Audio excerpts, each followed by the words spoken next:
தி pass அத்தியாயம் 497. சூர்யாவுடன் ஒப்பிடும்போது ஐரா மிகவும் அமைதியாக இருந்தாள். இதையெல்லாம் அவர்கள் வேறு யாருக்கோ வைத்திருப்பது போலிருந்தது ஐராவின் பார்வை முழுவதும். சூர்யாவிடம் வாயால் சண்டை போட்ட மனிதன் சூர்யாவை நோக்கி வந்தான். சூர்யா அவனை பார்த்ததும் கண்களை மூட ஒரு உத்வேகத்தை உணர்ந்தான். சூர்யா மிகவும் பயந்தான். அவன் பயப்படுவது இதுவே முதல் முறை. ஜெகநாதனை எதிர்கொள்ளும் போது கூட அவன் பயப்படாமல் ஓடவே விரும்பினான். ஆனால் இப்போது சூர்யாவின் உள்ளுணர்வு பயந்து நடுங்கியது. அங்கிருந்த மற்ற ஆட்கள் இங்கு விரைவில் ஒரு பெண் சடலம் இருக்கும் என்று நினைத்தனர். ஐராவும் சூர்யாவும் அந்த அறையில் இருந்தார்கள். அப்போது கதவுக்கு வெளியே அசைவிருந்தது போல தெரிந்தது. வெளியே ஏதோ உடைந்திருக்கும் சத்தம் பலமாக கேட்டது. சத்தம் கேட்ட உடனே சூர்யாவுக்கு தெரிந்துவிட்டது, அடித்தளத்தில் அவர்கள் தப்பிக்க உதவி செய்வேன் என்று சொன்னவன்தான் அந்த சப்தங்களுக்கு காரணம் என்று நினைத்தான். என்ன நடக்குதுன்னு போய் பாரு என்று திலீப் குமார் கோபத்துடன் சத்தம் வந்த திசையை காண்பித்து அவனது ஆட்களுக்கு உத்தரவிட்டான். மறுபடியும் வெளியே சத்தம் பயங்கரமாக இருந்தது. அது வெளியே இருந்து மின்னல் வேகத்தில் அந்த அறையிலும் வந்து கேட்டது. சூர்யா முழுவதும் கட்டி வைக்கப்பட்டிருந்ததால் அவன் பின்னால் அவனால் பார்க்க முடியவில்லை. ஆனால் அவனை கடந்து பறந்த அந்த உருவம் இப்போது அவனுக்கு தெரியப்படுத்தியது, யாரோ ஒருவர் உள்ளே ஒரு செயலை செய்திருக்க வேண்டும் என்று. உள்ளே வந்து அந்த நபரை சூர்யா பார்க்கவில்லை என்றாலும் குறைந்தபட்சம் அவன் விரக்தியில் இருக்கவில்லை. மீண்டும் ஒரு சத்தம் கேட்டது. உள்ளே நுழைந்தவனை திலீப் குமார் தெளிவாக பார்த்தான். ஆனால் அவன் மேற்கொண்டு எந்த அசைவையும் மேற்கொள்ளாமல் ஒரு ஆச்சரியத்துடன், அது நீதானா என்று திலீப் குமார் கேட்டான். நானேதான், நான் இல்லாம வேற யாரா இருக்க முடியும் என்று அவன் சொன்னான். அந்த குரலில் ஒரு தெளிவு இருந்தது. அது சூர்யாவுக்கு மிகவும் பரிச்சயப்பட்ட நன்கு தெரிந்த குரல். அது அந்த மர்ம மனிதனுடையதுதான். நிச்சயமாக அவன் திரும்பி வந்திருந்தான். ஆனால் அவன் ஏன் திலீப் குமாரை நேரடியாக எதிர்கொள்ள துணிந்தான்? சூர்யா மனதில் அவனை குறித்து கவலை அடைந்தான். அந்த நேரத்தில் திலீப் குமார் தனது உணர்ச்சிகளை அமைதிப்படுத்தினான் மற்றும் கொஞ்சம் கேவலமாக, ஆனா உன்னால என்ன செய்ய முடியும்னு நினைக்கிற? இந்த 2 பேரையும் என்கிட்ட இருந்து காப்பாற்ற முடியும்னு நினைக்கிறியா? அதெல்லாம் உன்னால கொஞ்சம் கூட முடியாது என்று திலீப் குமார் சொன்னான். நீ பண்ற இந்த மாதிரி கேவலமான வேலைக்கு உன்னை சும்மாவே விடக்கூடாது. இந்த கொடூரத்துக்கெல்லாம் நீ கண்டிப்பா தண்டனை அனுபவிப்ப. அதுக்கான தண்டனைய நீ இதுவரைக்கும் அனுபவிக்கல. ஆனா கண்டிப்பா ஒரு நாள் இதுக்கு உனக்கு தண்டனை கிடைக்கும்.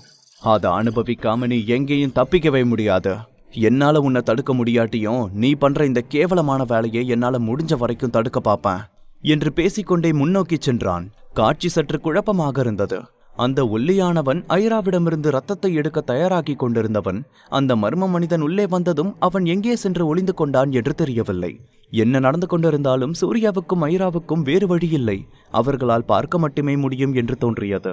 அடித்து உதைக்கப்பட்டிருந்த மேஜைகளும் நாற்காலிகளும் உடைந்து நொறுங்கின. கூரையிலிருந்து கீழே தொங்கும் சரவிளக்குகளின் எண்ணிக்கை அதிகரித்து கொண்டிருந்தது. அந்த நொடியில் என்ன முடிவு வரும் என்று இருவருக்குமே சொல்ல முடியாது போலிருந்தது. இருப்பினும் அவர்கள் கொஞ்சம் புரிந்து கொள்ளும் வரை கருப்பு முகமூடி அணிந்திருந்தவன் வெளிப்படையாக திலீப் குமாரை விட பலவீனமானவன் என்பதை அவர்கள் பார்த்தவுடனே தெரிந்து கொண்டார்கள். அவன் இன்னும் சிறிது நேரத்திற்கு தான் அவனால் தாக்கு பிடிக்க முடியும் என்று தெளிவாக சூர்யாவுக்கும் ஐராவுக்கும் தெரிந்தது. சூர்யா அவனுக்கு உதவ விரும்பினான். ஆனால் அவனால் இப்போது எந்த பலத்தையும் பயன்படுத்த முடியாது. அந்த கருப்பு முகமூடி அணிந்த மர்ம மனிதனுக்கு தெரிந்ததால் தான் அவன் சூர்யாவை அந்த கட்டுகளிலிருந்து விடுவிக்கவில்லை. ஒருவேளை சூர்யாவால் தன் சக்திகளை பயன்படுத்த முடியும் என்று அவனுக்கு தெரிந்திருந்தால் அவன் முதல் வேலையாக அந்த கட்டுகளை தான் அவிழ்த்து விட்டு இருப்பான். ஆனால் இப்போது சூர்யாவால் நகர முடிந்தாலும் அவன் தரையில் மட்டுமே விழுவான். மேலும் எழுந்து நிற்க கூட முடியாது. முதலில் அவன் மரணத்தை மட்டுமே எதிர்கொண்டிருக்கலாம். ஆனால் இப்போது அவன் இன்னும் அவநம்பிக்கை அடைந்தது போல மரணத்திற்காக காத்திருக்க வேண்டியிருந்தது. அவனால் இன்னும் கொஞ்ச நேரம் வாழ முடிந்தால் அவன் இன்னும் கொஞ்ச நாள் வாழ முடியும். சூர்யா செய்வதறியாது யோசித்தான். இருப்பினும் அவன் அதை பற்றி யோசிப்பதை நிறுத்தியதும் அவன் பக்கத்திலிருந்து ஏதோ சத்தம் கேட்டது. ஐரா உண்மையில் மயக்க உணர்விலிருந்து விடுபட்டதை கண்டு சூர்யா ஆச்சரியப்பட்டான். தனக்கு எதுவும் நடக்காதது போல் எழுந்து நின்றாள். சூர்யாவின் ஆச்சரியமான முகபாவனையை கவனித்த ஐரா சூர்யாவை பார்த்து, இது ஒரு கிராண்ட் மாஸ்டர் பவர் என்று கொஞ்சம் மயக்கத்திலிருந்து வந்த தோணியில் சொன்னாள். சூர்யாவிற்கு என்ன சொல்வது என்று தெரியவில்லை. ஆனால் அவனால் அவற்றை ஆச்சரியமாக பார்க்க மட்டுமே முடிந்தது. ஐரா மெதுவாக திலீப் குமாரை நோக்கி நடந்தாள். அவன் அதை கவனித்ததாக தெரியவில்லை. ஆனால் ஐராவை கண்டதும் எலி பூனையை எதிர்கொண்டது போல் பயந்தான். அந்த பயம் ஒரு கிராண்ட் மாஸ்டரின் அழுத்தத்தால் வந்தது.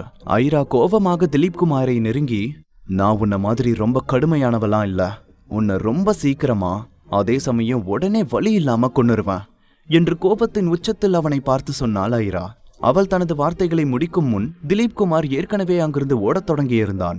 திலீப் குமார் உயிரை காப்பாற்றிக் கொள்ள நினைத்து ஓடியதை பார்க்கும்போது சூர்யாவிற்கு ஜெகநாதனை பார்த்ததும் அவன் செய்தது போலவே இருந்தது.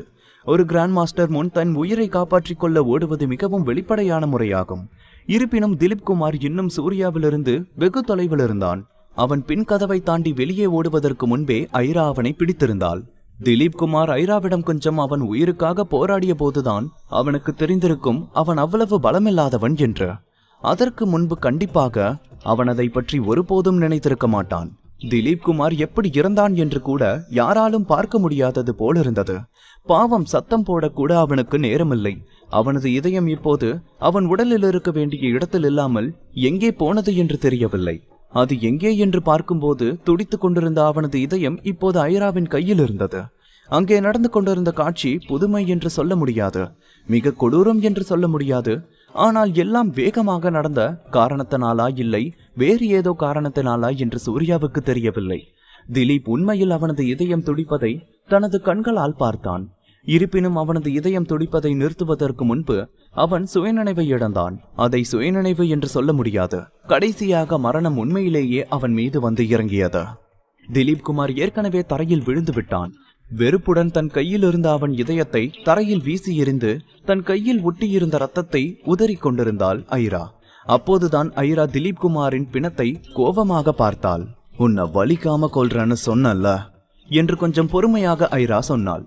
ஒரு கிராண்ட் மாஸ்டரின் பயங்கரத்தை சூர்யா உணர்ந்தது இது முதல் முறையல்ல. ஆனால் ஒவ்வொரு முறையும் அதை காணும் போது அவன் இதயத்தில் கூச்சலிட்டான்.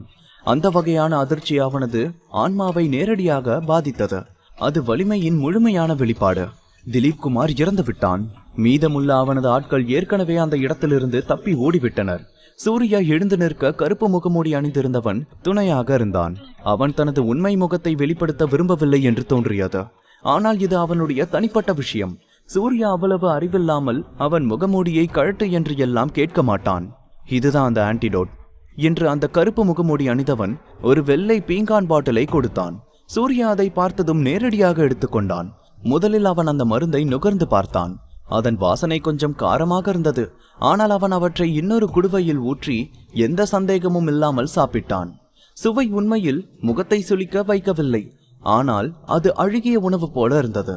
ஆனால் அதன் விளைவு குறிப்பிடத்தக்கது. சூர்யா அதன் வாசனையை உணர்ந்தான்.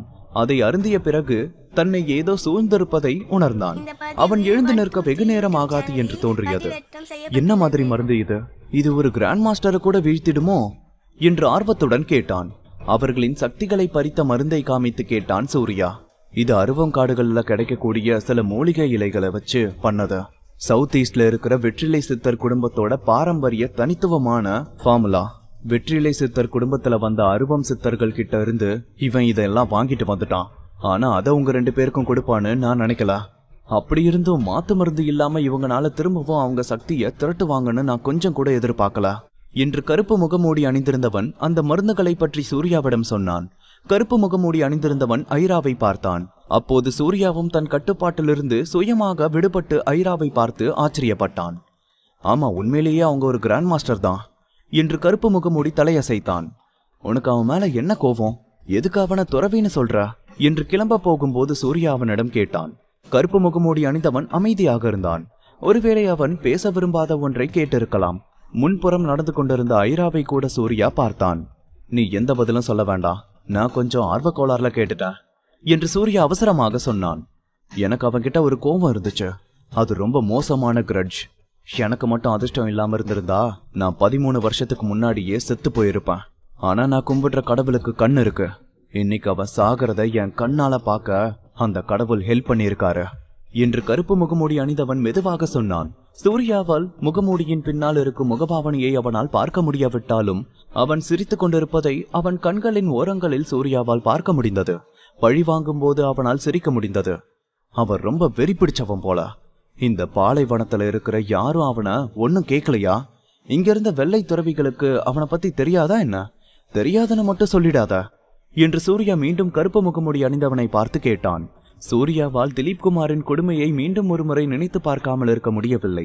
ஆனால் கருப்பு முகமூடி அணிந்தவன் கொஞ்சம் விளக்கி சொன்னான். பாலைவனம் ஒரு தரிசு நிலம். அந்த புகழ்பெற்ற மற்றும் நேர்மையான வெள்ளை பிரிவினர் எப்படி இங்கிருந்து கஷ்டப்படுவாங்க? அவங்க தற்காப்பு கலையில தங்கள் கடின உழைப்புக்கு ஆறுதல் கிடைக்கிற வகையில அவங்களுக்கு எங்க வசதியா இருக்குமோ அங்க போய் ஒளிஞ்சுக்கிட்டு குடிக்கிறதுலயே அவங்க வாழ்க்கைய போக்க விரும்புறாங்க. அவங்க என்ன கேட்க போறாங்க என்று கருப்பு முகமூடி அணிந்தவன் சொன்னான். சூர்யாவிற்கு அவன் சொன்ன அர்த்தம் என்னவென்று தெரிந்தது. இந்த உலகம் பணத்தால் அரிக்கப்பட்ட பிறகு தற்காப்பு கலைகளும் பணத்தின் நாற்றத்தை சுமந்தன. அவர்கள் அந்த பணக்கார முதலாளிகளுடன் வளங்களை பரிமாறிக்கொண்டனர். அவர்களுக்கு பாதுகாப்பை வழங்க அல்லது அவர்கள் வெற்றி பெற ஒரு கருவியாக பயன்படுத்தப்பட்டனர். அவர்கள் இந்த உலகத்தின் சுகபோகத்தை அனுபவிக்க அல்லது தங்கள் சொந்த அணியை மீண்டும் விரிவுபடுத்த பணத்தை பயன்படுத்தினர். இந்த அம்சங்களில் பயன்படுத்தப்பட்ட விஷயங்கள் பணமோ இல்லை, பொருளோ இல்லை. அவர்கள் பயன்படுத்தியது மக்களை. அவர்கள் மக்களை பொருட்களாக பயன்படுத்தினார்கள். இவைகளே இப்போது மார்ஷல் தாவோஸின் உலகங்களாக இருந்தன. மேலும் வீரம் என்று எதுவும் இல்லை. நன்மைக்கும் தீமைக்கும் எப்போதும் வெகுமதி அளிக்கப்படும். ஞானசம்மேன் ஒரு நல்ல மறுபிறவி. ஆனா என்னாச்சு, பேராசையால அவர் சீக்கிரம் இறந்து போயிட்டாருல்ல என்று சூர்யா சொன்னான். நீ சொல்றது உண்மையா கூட இருக்கலாம். இருந்தாலும் அவர் போனதுக்கு அப்புறம் வேற துறவி இந்த பாலைவனத்திலிருந்து வந்திருக்கலாம். யாருக்கு தெரியும்? ஒருவேளை வந்த துறவி போனவரை விட மோசமா இருந்திருக்கலாம் என்று கருப்பு முகமூடி அணிந்தவன் சொன்னான். அவன் வார்த்தைகளிலிருந்து அவன் மிகவும் அவநம்பிக்கையுடன் இருக்கிறான் என்று தோன்றியது. சூர்யா எதுவும் பேசாமல் அமைதியாக இருந்தான். மற்றவர்களின் வழியை அவனால் புரிந்து கொள்ள முடியாத போது அவர்களை மேற்கொண்டு வற்புறுத்துவது என்பது எந்த பயனையும் தராது, அதுவும் இல்லாமல் பயனற்றது. விரைவில் அவர்கள் மூவரும் பாலைவனத்தை விட்டு நகரின் விளிம்பிற்கு திரும்பினர். உங்களை இதுவரைக்கும் மட்டும்தான் என்னால கூட்டிட்டு வர முடியும் என்றான் கருப்பு முகமூடி அணிந்தவன். அவர்களுக்கு பின்னால் பேருந்து நிலையம் இருந்தது. இங்கிருந்து அவர்கள் நேரடியாக நகரத்திற்கு செல்லலாம். அவர்கள் சற்று முன்னால் வந்திருந்தால் அவர்கள் அருகிலுள்ள ரயில் நிலையத்தில் அவர்கள் தங்கியிருந்த நவமலைக்கு நேரடியாக ரயில் கிடைத்திருக்கும். அங்கே வெகு சீக்கிரமாகவும் போயிருக்கலாம். அவர்களை கொண்டு வந்து விட்டுவிட்டு கருப்பு முகமூடி அணிந்தவன் கிளம்ப போவதை பார்த்து சூர்யா கேட்டான், இனி ஃபியூச்சர்ல என்ன பண்ணலான்னு இருக்க? அதான் அந்த திலீப் செத்துட்டான். உன்னோட பழி வாங்கணும்னு இருந்த எண்ணம் முடிஞ்சு போச்சு. யாரும் இல்லாத இந்த பாலைவனத்துல நீ மட்டும் தனியா இருந்து என்ன பண்ண போற? பேசாம என் கூட எங்க ஊருக்கு வந்துரு. சாரி, உனக்கு விருப்பம் இருந்தா எங்க ஊருக்கு வந்துரு. நீ அங்க தங்கி வேற ஏதாவது வேலையை தேட நான் உனக்கு ஹெல்ப் பண்றேன் என்று சூர்யா அவனை பார்த்து சொன்னான். எனினும் அவன் அதை மறந்து விட்டான். உங்களுக்கு தான் இது பாலைவனம். எனக்கு இந்த இடம் ஏற்கனவே பழகி போயிருச்சு. இதுதான் என்னோட வீடு. இதை விட்டுட்டு வேற எங்கேயும் வரவும் எனக்கு ஆசை இல்லை என்று சொல்லிவிட்டு அவர்களை பார்த்து சிரித்தான். மேலும் ஃபியூச்சர்ல எனக்கு இங்க நிறைய வேலை இருக்கு. நான் இந்த பாலைவனத்தை கொஞ்சம் கொஞ்சமா சுத்தம் பண்ண ஆசைப்படுறேன். ஒருவேளை அதுக்கு போதுமான சக்தி எல்லாம் இல்லாம இருக்கலாம். இருந்தாலும் நான் ட்ரை பண்ண தான் போறேன் என்று சொன்னான் கருப்பு முகமூடி அணிந்தவன். அவன் சொன்னதை கேட்டு சூர்யா அவனை ரசித்தான். குறைந்தபட்சம் அவன் தனது சொந்த யோசனைகளுக்காக போராட தயாராக இருந்தான். நான் திரும்பி போறதுக்கு முன்னாடி வேற ஒரு இடத்துக்கு போலான்னு ஆசைப்படுறேன் என்று சூர்யாவும் கருப்பு முகமூடி அணிந்தவனும் பேசிக் கொண்டிருந்ததுக்கு இடையில் ஐரா சொன்னாள். தி பாஸ், அத்தியாயம் 498. அவர்கள் மூவரும் பாலைவனத்தை விட்டு நகரின் விளிம்பிற்கு திரும்பினர். கருப்பு முகமூடி மனிதன் இருவரையும் வழி அனுப்பி வைத்து அங்கிருந்து கிளம்பினான். திடீரென்று ஒரு குரல், நான் திரும்பி போறதுக்கு முன்னாடி வேற ஒரு இடத்துக்கு போலான்னு ஆசைப்படுறேன் என்று சூர்யாவும் கருப்பு முகமூடி அணிந்திருந்தவனும் பேசிக் கொண்டிருந்ததுக்கு இடையில் ஐரா கூறினாள். ஐரா சொன்னதை கேட்டு சூர்யா கொஞ்சம் ஆச்சரியப்பட்டான். அந்த இடத்தை விட்டு வெளியே வந்ததிலிருந்து அமைதியாக இருந்தாள் ஐரா. சூர்யாவையும் கருப்பு முகமூடி அணிந்திருந்தவனையும் விட்டு விலகி அவர்களுக்கு முன்னால் தனியாக தான் நடந்து வந்து கொண்டிருந்தாள். ஆனால் அவள் இப்போது சூர்யாவிடம் பேச முன் வந்தாள். அதை அவன் கொஞ்சம் கூட எதிர்பார்க்கவில்லை. அந்த இடம் பக்கத்துல இருக்குதா என்று ஒரு ஆர்வத்துடன் கேட்டான் சூர்யா. ஆமா, அப்படிதான் நினைக்கிறேன் என்று ஐரா தலையசைத்தாள். நானும் கூட வரட்டுமா என்று மீண்டும் கேட்டான் சூர்யா. ஐரா அவன் கேட்ட கேள்விக்கு பதில் சொல்லும் முன் அவனை வேண்டா வெறுப்பாக ஒரு பார்வை பார்த்துவிட்டு, நீ என்னை விட பெரிய பலசாலியா அண்ணா என்று கேட்டாள். ஆனால் ஆரம்பத்தில் சூர்யா அவளிடம் கேட்டது ஒரு நல்லெண்ணத்தால் மட்டுமே. ஆனால் அது ஐராவை கோபப்படுத்தும் என்று அவன் எதிர்பார்க்கவில்லை. வரும் வழியெங்கும் எதுவும் பேசாமல் அமைதியாக இருந்ததால் ஐரா பழையபடி இருக்க மாட்டாள் என்று சூர்யா நினைத்தான். ஆனால் அது எதுவும் மாறவில்லை, எல்லாம் அப்படியேதான் இருக்கிறது என்று உணர்ந்த சூர்யா உடனே அவசரமாக மன்னிப்பு கேட்டான். இல்ல நான் என்று சூர்யா ஏதோ சொல்ல வர, நீ என்ன நினைக்கிறன்னு எனக்கு தெரியாது. ஆனா நீ என் கூட வந்தாலும் சரி வரலனாலும் சரி அது எனக்கு எந்த பிரச்சனையும் இல்ல. ஆனா என் கூட வரது உனக்கு நல்லது என்று ஐரா சூர்யாவை குறுக்கிட்டு சொன்னாள். இறுதியில் ஒரு முடிவை எடுத்த பிறகு சூர்யா கட்டாயப்படுத்தப்பட்டதாக தோன்றினாலும் ஐராவுடன் அவன் செல்ல வேண்டியிருந்தது. கார் ரெண்ட் எடுக்கும் கடையில் அவர்கள் ஒரு காரை வாடகைக்கு எடுத்துக்கொண்டு ஐரா காட்டிய திசையில் சென்று கொண்டிருந்தார்கள். காரை சூர்யா ஓட்டிக் கொண்டிருந்தான். சிறிது தூரம் சென்று கொண்டிருந்த போது மௌனமாக இருந்த ஐராவை பார்த்தான் சூர்யா. அவர்கள் எங்கு செல்கிறார்கள் என்று சூர்யா ஐராவிடம் கேட்க விரும்பினான். ஆனால் அதை கேட்பதற்கு அவனிடம் துணிவு இல்லை. வழியில் ஒவ்வொரு முறை காற்று வீசும் போதும் அது அதிக அளவு மஞ்சள் நிறத்தில் இருந்த மணலை அவர்களின் முகங்களில் வீசி சென்றது.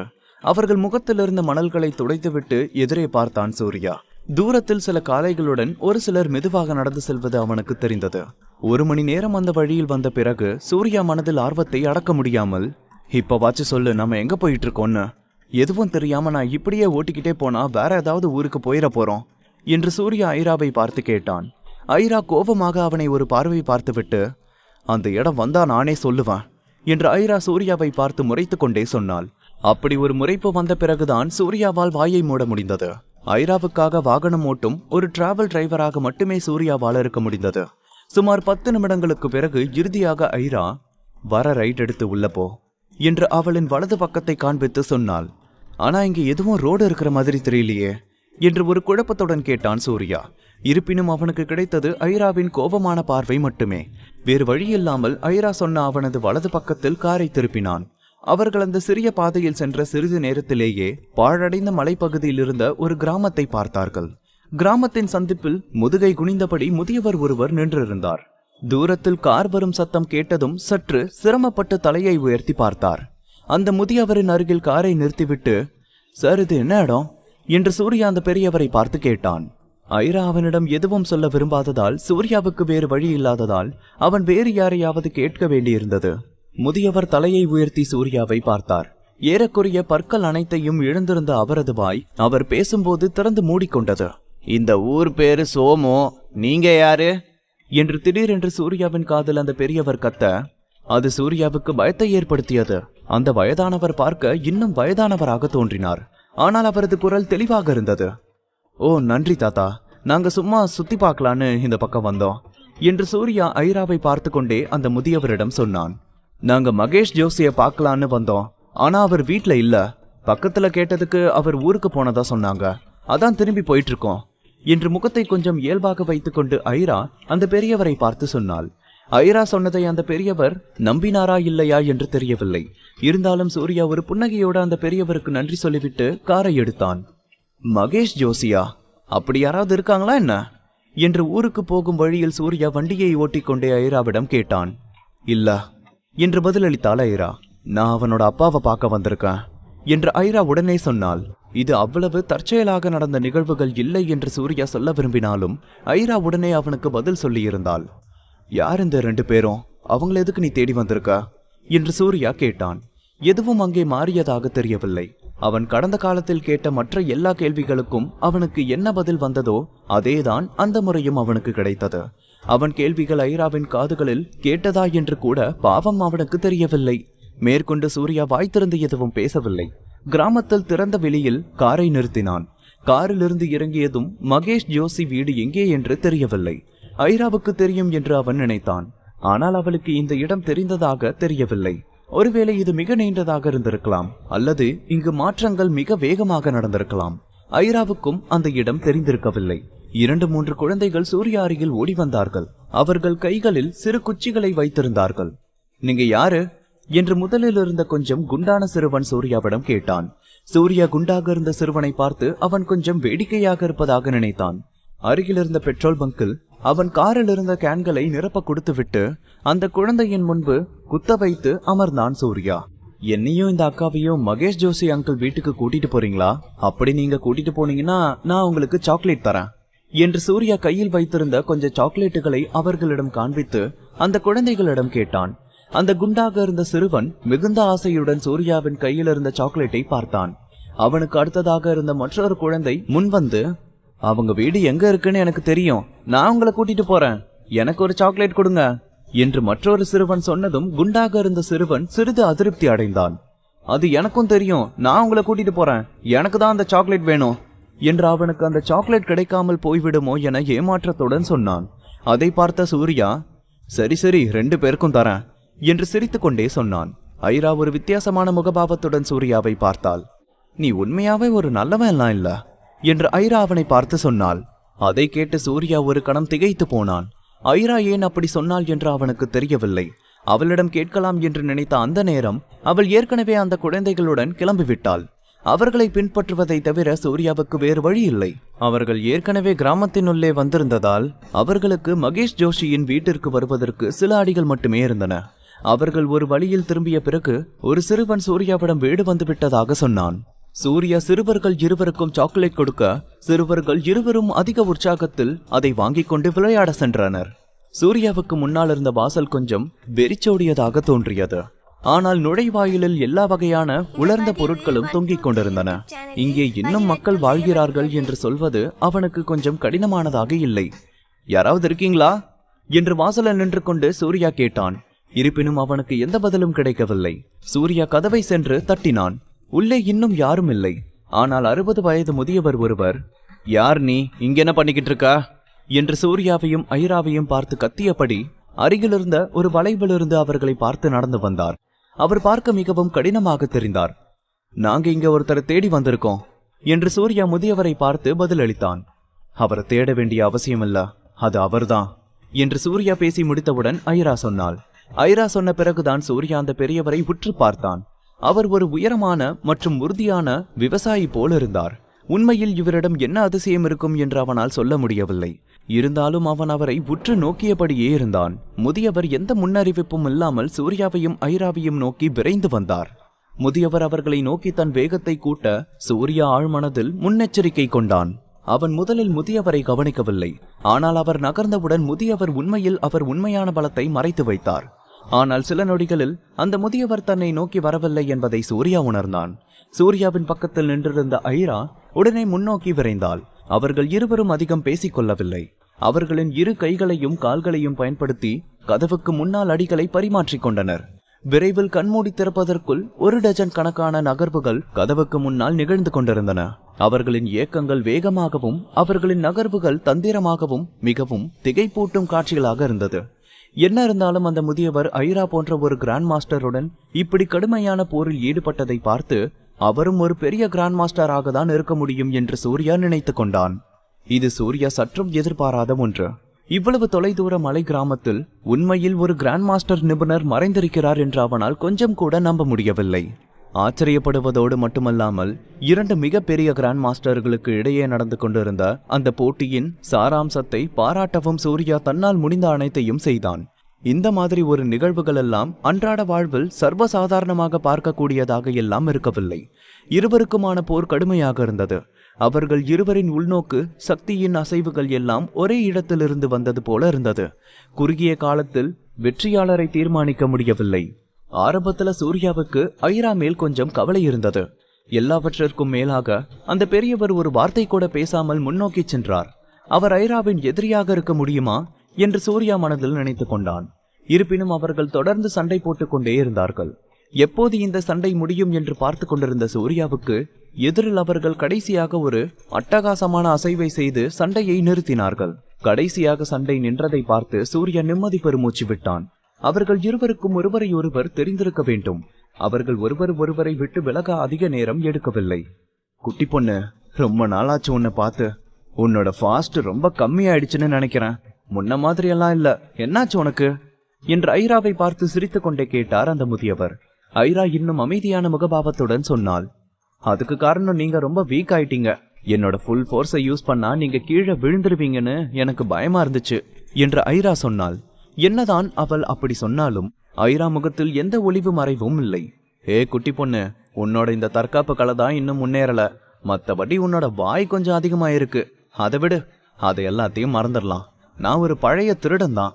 என்னால உன் கூட பழைய மாதிரி எல்லாம் சண்டை போட முடியாது என்று ஐராவை பார்த்து சத்தமாக சிரித்தார் முதியவர். அவளை பார்த்து சிரித்துக்கொண்டே சூர்யாவை நோக்கி நடந்தார். பாவப்பட்ட இந்த கிழவனை எதுக்கு தேடி வந்திருக்க? என் கூட சண்டை போட எல்லாம் வரலல்ல என்று அந்த பெரியவர் ஐராவை பார்த்து கேட்டார். முதியவர் பேசி முடித்தவுடன் குறுக்கு வழியில் பல கார்கள் தோன்றின.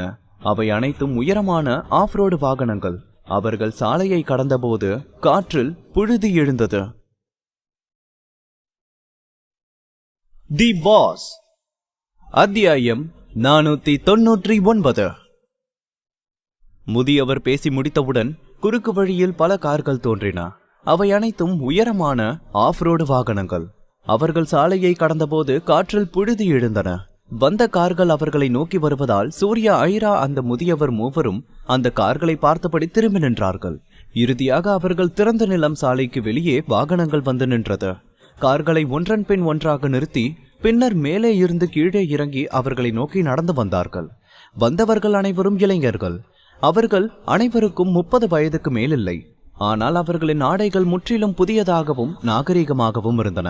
காரின் பின் இருக்கையிலிருந்து சாயம் பூசப்பட்ட சிவப்பு முடியுடன் ஒல்லியான இளைஞன் மற்றவர்களுடன் நடந்து வந்து கொண்டிருந்தான். என்ன பெருசு, எப்படி இருக்க? என்ன ரேட்னு சொல்லு, முடிச்சுக்கலாம். ஒரே டைம்ல மொத்தமா செட்டில்மெண்ட் பண்ணிடுறோம் என்று வந்தவன் அந்த முதியவரை நோக்கி சத்தமாக கேட்டான். அதை கேட்டதும் சிரித்த முகமாக இருந்த அந்த பெரியவரின் முகம் ஏதோ அருவருப்பானதை எதிர்கொண்டது போல உடனடியாக மாறியது. முதல்ல இருந்து சொல்லிக்கிட்டு இருக்க, இந்த இடத்த கொடுக்க மாட்டேன்னு. இங்கிருந்து போயிரு, உனக்கு யாரு எதுவும் தரப்போறதில்ல என்று அந்த பெரியவர் கடிந்து கொண்ட பிறகு சிவப்பு முடி வைத்திருந்த அந்த இளைஞன் மெல்லிய குரலில் ஏதோ பேசினான். அதை பொருட்படுத்தாமல் பெரியவர் இருந்தார். ஏ பெருசு, உன்னோட லைஃப்ல இவ்வளோ பணத்தை பார்த்திருக்க மாட்ட. இங்க என்ன உங்க அப்பனையும் தாத்தனையுமா புதைச்சிருக்க? கொடுக்கிற காசை வாங்கிட்டு வேற எங்கேயாவது போய் இடத்த வாங்கிக்கோ என்று அந்த முதியவரிடம் அந்த சிவப்பு கலரில் முடியிருந்தவன் சொன்னான். முதியவர் அவனை நேரடியாக புறக்கணித்து விட்டு அங்கிருந்து திரும்பினார். இருப்பினும் அவர் வெளியேறுவதை விரும்பாத ஒருவன் முதியவரின் பாதையை தடுத்தான். எங்க நீ பாட்டுக்கு கிளம்பி போற? பேசிக்கிட்டு இருக்கோம்ல என்று முதியவரை அடுத்த அடி எடுத்து வைக்க விடாமல் தடுத்தான். அந்த இளைஞன் அந்த முதியவரிடம் இப்படி பேசுவதை பார்த்து சூர்யாவிற்கு உள்ளே வேர்த்து ஊற்றியது. அந்த முதியவர் திரும்பி சண்டையிட்டால் வந்தவனுக்கு மரணம் என்றால் என்னவென்று தெரியாமலே இருந்து விடுவானே என்று சூர்யா நினைத்தான். ஆனாலும் அந்த முதியவர் அவனை தாக்கவில்லை. சில காரணங்களால் அவனுக்கு ஏன் என்று தெரியவில்லை. இருப்பினும் அவர் இந்த வழியில் பொறுமையாக நடந்து கொண்டதால் அங்கே பெரிய ஆபத்தும் நிகழாது என்பது போல இருந்தது. இருந்தாலும் முதியவர் அமைதியாக போகிறார் என்று விரைந்து வந்த இளைஞன் முதியவரின் தோலை தள்ளி கொண்டு சொன்னான். யோ பெருசு, என் அண்ணா பேசிக்கிட்டே இருக்கான், நீ எங்க போய்கிட்டு இருக்க என்று முதியவரை பார்த்து மிரட்டும் தோணியில் சொன்னான். வந்தவர்கள் முதியவரை தாக்க தயாராகிவிட்டதாக தோன்றியது. வந்த இளைஞன் மீண்டும் பெரியவரின் தோள்பட்டையை பிடித்து தள்ளினான். அடுத்த முறை இளைஞன் முதியவரை தள்ள வரும்போது அதை சூர்யா தடுத்தான். ஒருவேளை முதியவர் தாக்க முடியாததற்கு காரணங்கள் இருக்கலாம். ஆனால் சூர்யாவால் அந்த மாதிரி அமைதியாக இருக்க முடியவில்லை. அவரை தள்ளும் கையை பிடித்து கொண்டு, எதா இருந்தாலும் வாயில பேசு, எதுக்கு ஆள் மேல கை வைக்கிற என்ற அந்த இளைஞனின் கையை பிடித்து சூர்யா கொஞ்சம் அவன் சக்தியை பயன்படுத்தினான். அந்த இளைஞன் கொஞ்சம் வலியால் கத்தினான். விடு விடு, வலிக்குது வலிக்குது, விடு என்று அவன் பாவமாக கெஞ்சினான். ஆனால் சூர்யா அவன் கையை விட இன்னும் சில நொடிகள் ஆனது. அந்த இளைஞன் பயத்தில் 2 அடி பின்வாங்கி விட்டான். உனக்கு என்ன சாகணும்னு ஆசையா என்று 2 அடி பின்னால் சென்ற பிறகு அந்த இளைஞன் சொன்னான். சூர்யா சிரித்துக் கொண்டே இருந்தானே தவிர அவனுக்கு எந்த பதிலும் சொல்லவில்லை. முன்புறம் இருந்த சிவப்பு நிற முடி வைத்த இளைஞனும் சூர்யாவை முன்னமே கவனித்தான். ஆனால் அவன் மற்றவர்களைப் போல இழிவாக பார்க்காமல் சீரியஸாக, இவன் எனக்கு யாருன்னே தெரியல, யாராவது வந்து சொல்றீங்களா என்று சுற்றி பார்த்து கொண்டே சூர்யாவை பார்த்து கேட்டான். நான் ஒரு சாதாரண வழிபோக்கன் என்று சூர்யா சிரித்து கொண்டே சொன்னான். ஆனால் சூர்யா பேசி முடித்ததும் சிவப்பு தலையனின் மனோபாவம் உடனே மாறியது. சூர்யாவின் மலிவான ஆடைகளை பார்த்தான். அப்புறம் எதுக்கு இங்க வந்து வித்த காமிச்சுக்கிட்டு இருக்க? இதுக்கும் உனக்கும் சம்பந்தம் இல்ல என்று சூர்யாவை பார்த்து அவன் சொன்னான். உங்களை எல்லாம் பார்த்தாவே எனக்கு பிடிக்கல என்று சிரித்துக்கொண்டே பதிலளித்தான் சூர்யா. சூர்யாவின் சிரிப்பை பார்த்து அந்த சிவப்பு தலை இளைஞனுக்கு இன்னும் கோபம் வந்தது. அடிங்கு, நான் நல்ல மூட்ல இருக்கும் போதே இங்க இருந்து போயிடு. நான் பெருசு கிட்ட பேசிக்கிறேன். அப்புறம் ஏதாவது நடந்துச்சுன்னா என்ன எதுவும் சொல்லக்கூடாது, பாத்துக்கோ என்று அவன் சூர்யாவை பார்த்து பேசிக் கொண்டிருக்க அவனுக்கு பின்னால் இருந்தவர்கள் தங்கள் கைகளை மடக்கி குத்துவது போன்ற அசைவுகளை செய்து கொண்டிருந்தார்கள். நான் ஒன்னும் அப்படி நினைக்கல. இந்த பிரச்சனைக்கெல்லாம் பணம் பதில் சொல்லணும்னு நினைக்கிறேன். அதனால யாரும் யாரையும் தொடாம பேசிக்கலாம். அதுவும் இல்லாம சண்டை போடுறது ரொம்ப தப்பு. அப்புறம் நாம ஃப்ரெண்ட்ஷிப் கேட்டு போயிடும், பாத்துக்கோ என்று சூர்யா கொஞ்சம் பொறுமையாக சொன்னான். சிவப்பு தலையனுக்கு ஒன்னும் புரியவில்லை. அதனால் இந்த பிரச்சனை பணத்தினால மட்டும் முடிய போறதில்ல. இந்த பெருசுக்கு மூளை மங்கி போயிருச்சு. எவ்வளவு பணம் கொடுத்தாலும் வாங்க மாட்டேங்குது. இது அந்த பெருசோட சொந்தக்காரங்க புதைச்ச இடம். அதை என்னமோ பெரிய பொக்கிஷ மாதிரி பாத்துக்கிட்டு இருக்கு. நாங்க கொடுக்கற காசை வச்சே இந்த மாதிரி 100 இடம் வாங்கலாம் இந்த பெருசு என்று கொஞ்சம் கோபமாக சொன்னான் அந்த சிவப்பு தலையன். அவன் பேசியதை கேட்ட சூர்யா சிரித்து கொண்டே, பிரதர், உனக்கு நான் சொன்னது புரியல. இது இன்னும் பண மேட்ரு தான். நீ காசை ரொம்ப கம்மியா கொடுக்கறன்னு சொல்லியிருப்ப. அதனால இவரு வேண்டான்னு சொல்லியிருப்பாரு. இங்க பாரு, இப்ப நான் ஒரு 30 லட்சம் எடுத்து உன்கிட்ட கொடுத்து இனிமே இந்த பக்கம் வரவே கூடாதுன்னு சொன்னா நீ என்ன பண்ணுவ என்று சொல்லி சூர்யா பாக்கெட்டில் இருந்து டெபிட் கார்டை எடுத்து அவனிடம் காட்டினான். சூர்யா அதை காண்பித்த பிறகு சிவப்பு தலையன் திரும்பி ஏதாவது பேசுவதற்கு முன்னால் ஒரு கணம் திகைத்து விட்டான். What the heck are you talking about? நீ என்ன சொன்ன? உன்கிட்ட 30 லட்சம் இருக்கா? நான் உன்னை ஏதோ ஒரு பட்டி காட்டான் இந்த பக்கம் ஏதோ பாம்பு பல்லி பிடிக்க வந்திருக்கேன்னு தான் நினைச்சேன் என்று அவன் சூர்யாவை பார்த்து நக்கல் தோணியில் சொன்னான். என்னைய முதல் பார்க்குற எல்லாரும் அப்படிதான் நினைக்கிறாங்க, என்னன்னே தெரியல. அதை விடு, நீ என்ன சொல்ற? டீலா? நோ டீலா? டீல்னா உனக்கு பணம் தரேன் என்று சூர்யா அந்த சிவப்பு தலையனை பார்த்து சொன்னான். அவன் மேற்கொண்டு எதுவும் பேசாமல் அதிர்ச்சியில் இருந்தான். சூர்யா அந்த சிவந்த தலையனை லேசாக உலுக்கினான். அவன் சூர்யாவை பார்த்து வாயை திறந்தான். இன்னும் அவன் எந்த பதிலையும் சொல்லவில்லை. உண்மையாவே இதுல 30 லட்சம் இருக்கா என்று வாயை பிளந்தபடியே அவன் மீண்டும் கேட்டான். அட ஆமாண்டா, நிஜமா என்று சூர்யா பேச ஆரம்பிக்கும் போது வேண்டாம் என்று சிவப்பு தலையன் சூர்யாவை நிறுத்தினான். என்னாச்சு என்று சூர்யா கேட்டான். மீண்டும் அவன் திரும்பி அதையே சொல்லுவதை பார்த்து சிவப்பு தலையன் கடைசியில் கத்துவதை தவிர்க்க முடியவில்லை. உனக்கு என்னதாண்டா பிரச்சனை என்று சூர்யா அவனை பார்த்து கேட்டான். உண்மையாவே எனக்கு நீ 30 லட்சத்தை அப்படியே தரப்போறியா என்று அவன் வாயை பிளந்தபடியே கேட்டான். உனக்கு மட்டும் இல்ல, உங்க எல்லாத்துக்கும் சேர்த்து என்று பின்னால் இருந்த எல்லாரையும் பார்த்து சொன்னான் சூர்யா. இந்த முறை சிவப்பு தலையை கொண்ட இளைஞன் மட்டும் அமைதியாக இல்லை. ஒவ்வொருவருக்கும் 3 லட்சம். அவர்களில் 1 டஜன் இருந்தாலும் சிலருக்கு பல்லாயிரக்கணக்கானதாக இருந்தது. அவர்களை பொறுத்தவரைக்கும் அது வெறும் சிறிய எண்ணிக்கை அல்ல. பாஸ் என்று யாரோ ஒருவன் பின்னால் இருந்து முன்னால் வந்தான். இருப்பினும் சிவப்பு தலையன் உடனடியாக அவனை கடிந்தான். என்ன, மூடிட்டு கொஞ்ச நேரம் இரு, இவன் நம்ம கிட்ட விளையாடிட்டு இருக்கானா இல்லையான்னு யாருக்கு தெரியும் என்று முன்னால் வந்தவனை பின்னால் நிற்க சொல்லிவிட்டு சூர்யாவை பார்த்தான். சூர்யாவிடமிருந்து எந்த பதிலும் இல்லை. ஆனா பாஸ், எல்லாம் ஓகே தான், நாங்க போய் ஏடிஎம்ல பாக்குறோம். அப்படி இதுல எதுவும் இல்லாட்டியும் நாங்க இங்க திரும்பி வர அவ்வளோ நேரம் எல்லாம் ஆகாது தானே? அதுக்குள்ள இவன் எங்க போயிட போறான் என்று முன்னால் வந்த இளைஞன் சொன்னான். சிவப்பு தலை இளைஞன் ஒரு கணம் யோசித்துவிட்டு புன்னகையுடன் சூர்யாவிடம், பிரதர், இப்பதான் எனக்கு நீங்க யாருன்னே தெரியுது. நீங்க இவ்ளோ பெரிய ஆளா இருப்பீங்கன்னு எனக்கு சத்தியமா தெரியல. நீங்க சொன்ன மாதிரி பணத்தை வச்சு எல்லாத்தையும் பண்ண முடியும். பணத்தை பார்த்தா பணம் கூட வாயை பழக்கணும் சும்மாவா சொன்னாங்க என்று பவ்யமாக அவன் சூர்யாவிடம் சொன்னான். சரிடா, பணத்தால பண்ண முடிஞ்சதும் இருக்கு, பண்ண முடியாததும் இருக்கு. ஆனா உங்களுக்கு இப்போ பணம் தேவை. உங்களுக்கும் வீடு, வாடகை, சாப்பாடுன்னு இருக்கு. நீங்க என்ன பண்றீங்க? உங்க பெரிய பாஸ் கிட்ட போய் இந்த இடத்துக்கு இன்னும் 10 மடங்கு அதிக பணம் தரலான்னு கேட்டு பார்த்துட்டு திரும்பி வந்து இவர்கிட்ட கேட்டு பாருங்க என்று சூர்யா அவர்கள் எல்லோரையும் பார்த்து சொன்னான். சிவப்பு தலை இளைஞன் சரி என்று வேகமாக தலையசைத்தான். அப்படி செய்வது சாத்தியமா என்று நிஜமாகவே யோசித்துவிட்டு பிறகுதான் சொன்னான். பிரதர் சொல்றதும் சரிதான். ஒருவேளை 10 மடங்கு எனக்கு யாராவது தரேன்னு சொன்னா நான் கூட என்கிட்ட இருக்கிறத வித்துடுவேன். பிரதர், அப்படியே நீங்க எங்களுக்கு தரேன்னு சொன்ன பணத்தை தந்தீங்கன்னா நாங்க போய் எங்க பிக் பாஸ் கிட்ட பேசுவோம் என்று சூர்யாவின் கைகளில் இருந்த ஏடிஎம் கார்டை பார்த்து கொண்டே கேட்டான் சிவப்பு தலையன். இன்னும் சிரித்து கொண்டே கார்டை கையில் பிடித்திருந்தான் சூர்யா. நீங்க இப்ப என்ன நம்ப மாட்டீங்கன்னு எனக்கு தெரியும், ஆனா கண்டிப்பா அப்புறம் நம்புவீங்க. பணத்தை எடுத்துக்கிட்டு நான் சொன்ன எதையும் செய்யாம மட்டும் இருந்து பாருங்க. நான் மறுபடியும் உங்களுக்கு ஞாபகப்படுத்துறேன், பணத்தை வச்சு யாரும் சாதாரண வேலை பண்ண மாட்டாங்க என்று சூர்யாவின் தோணி கோபமாக மாறியது. சிவப்பு தலையன் அதை கேட்டு கொஞ்சம் அதிர்ந்தான். சூர்யா சொன்னதன் அர்த்தம் என்னவென்று அவனுக்கு தெளிவாக தெரிந்தது. அவர்களை அங்கிருந்து போகச் செய்ய மட்டுமே சூர்யா 30 லட்சத்தை எடுத்து கொடுக்கிறான் என்றால் அவர்களை கொல்ல அவன் எவ்வளவு பணம் வேண்டுமானாலும் தருவான் என்று இயற்கையாகவே அவர்களுக்கு தெரிந்தது. அதை புரிந்து கொண்டுதான் சிவப்பு தலையன் திரும்ப திரும்ப தலையசைத்தான். என்ன சொல்றீங்க பிரதர்? நாங்க கை நீட்டி காசு வாங்கிட நீங்க என்ன சொல்றீங்களோ அதை தான் செய்வோம். எங்களை அப்படி பார்க்காதீங்க பிரதர், நாங்க ரொம்ப நம்பிக்கையானவங்க. நீங்க ஒன்னும் கவலைப்படாதீங்க, நாங்க பாத்துக்கிறோம் என்று அந்த சிவப்பு தலையன் சொன்னான். இதையெல்லாம் ஓரத்திலிருந்து கோபமாக பார்த்து கொண்டிருந்தாள் ஐரா. சூர்யா என்ன செய்தான் என்பது பற்றி அவள் உண்மையில் கவலைப்படவில்லை. ஆனால் அந்த முதியவருக்காக சூர்யா இவ்வளவு பணம் எடுத்து கொடுத்தான். அவன் என்ன பண்ணியிருந்தாலும் அந்த முதியவரிடம் அவனை அறிமுகப்படுத்திக் கொள்ள முடியவில்லை. ஆரம்பத்திலேயே ஐரா சூர்யாவை தடுக்கவில்லை. ஆரம்பத்திலேயே சூர்யாவை தடுத்திருக்கலாம், ஆனால் அவள் அப்படி பண்ணவில்லை. ஆனால் இப்போது அவர்களின் எதிரில் இருந்தவர்கள் உண்மையில் இவ்வளவு பணத்தை எடுத்துச் செல்ல போகிறது என்று அவளுக்கு தோன்றியது. முதியவரால் அதற்கு மேல் தன்னை அடக்கிக் கொள்ள முடியவில்லை. அவர், என்ன பண்ணிக்கிட்டு இருக்க நீ?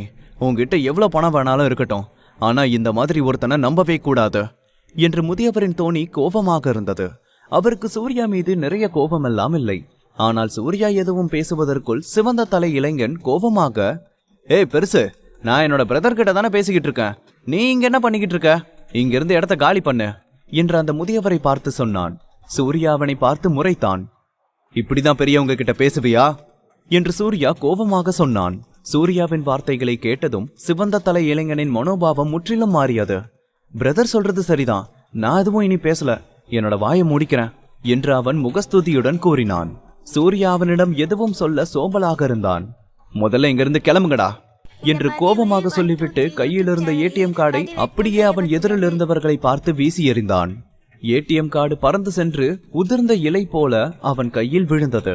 கார்டை கையில் பிடித்து கவனமாக பார்த்தார்கள். உள்ளே 30 லட்சம் இருப்பதை அவர்களால் நம்ப முடியவில்லை.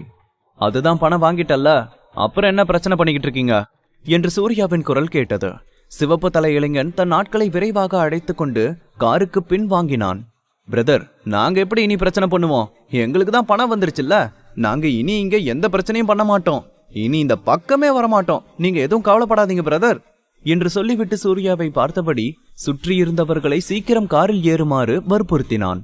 சிறிது நேரம் கழித்து காடில் பணம் எடுக்க போன கார்கள் வந்து நின்றது. பணம் எல்லாம் இருக்கிறது என்று தெரிந்தவுடன் அங்கிருந்து சந்தோஷமாக கிளம்பினார்கள். ஆனால் அங்கே எல்லோரும் மகிழ்ச்சியாக இல்லை. முதியவர் கண்டிப்பாக மகிழ்ச்சி அடையவில்லை. நீ எதுக்கு தேவையில்லாம மத்தவங்க பிரச்சனைக்கு வர? பிரச்சனை எனக்கும் அவனுங்களுக்கும், இதுக்கு இடையில நீ யாரு? இப்ப இந்த பிரச்சனையை நீ சமாளிச்சிட்டன்னு நான் உனக்கு நன்றியுள்ளவனா இருப்பேன்னு நீ நினைக்கிறியா? என்ன பொறுத்த வரைக்கும் அவங்களுக்கும் உனக்கும் எந்த வித்தியாசமும் இல்ல என்று அந்த முதியவர் சூர்யாவின் முகத்துக்கு நேராக சொன்னார். சிலரது பார்வையில் பணக்காரர்கள் உலகத்தில் காக்கை போல் கருப்பாக இருப்பது சூர்யாவுக்கும் தெரியும். இருப்பினும் அவன் அப்போது செய்தது ஒன்றும் பெரிய காரியமெல்லாம் இல்லை. இந்த மோசமானவர்களிடமிருந்து பிரச்சனையை தீர்க்க ஒரு சிறிய தொகை மட்டுமே செலவானது. அதை விட்டுவிட்டு அவர்களுடன் சண்டை போட்டு தேவையில்லாத பிரச்சனைகளை மேலும் மேலும் வளர்ப்பதும் பதில் சூர்யா செய்தது மிகவும் சரியானது என்று அவன் நினைத்தான். அவர்களுடன் நேரத்தை வீணடிப்பதை விட இது மிகவும் பயனுள்ளது. ஆனால் சூர்யா என்ன நினைக்கிறான் என்பதை அந்த முதியவரால் புரிந்து கொள்ள முடியவில்லை. ஒருவேளை பலரின் பார்வையில் இது அவர்களால் புரிந்து கொள்ள முடியாத ஒன்றாக இருந்தது. தி பாஸ், அத்தியாயம் 500.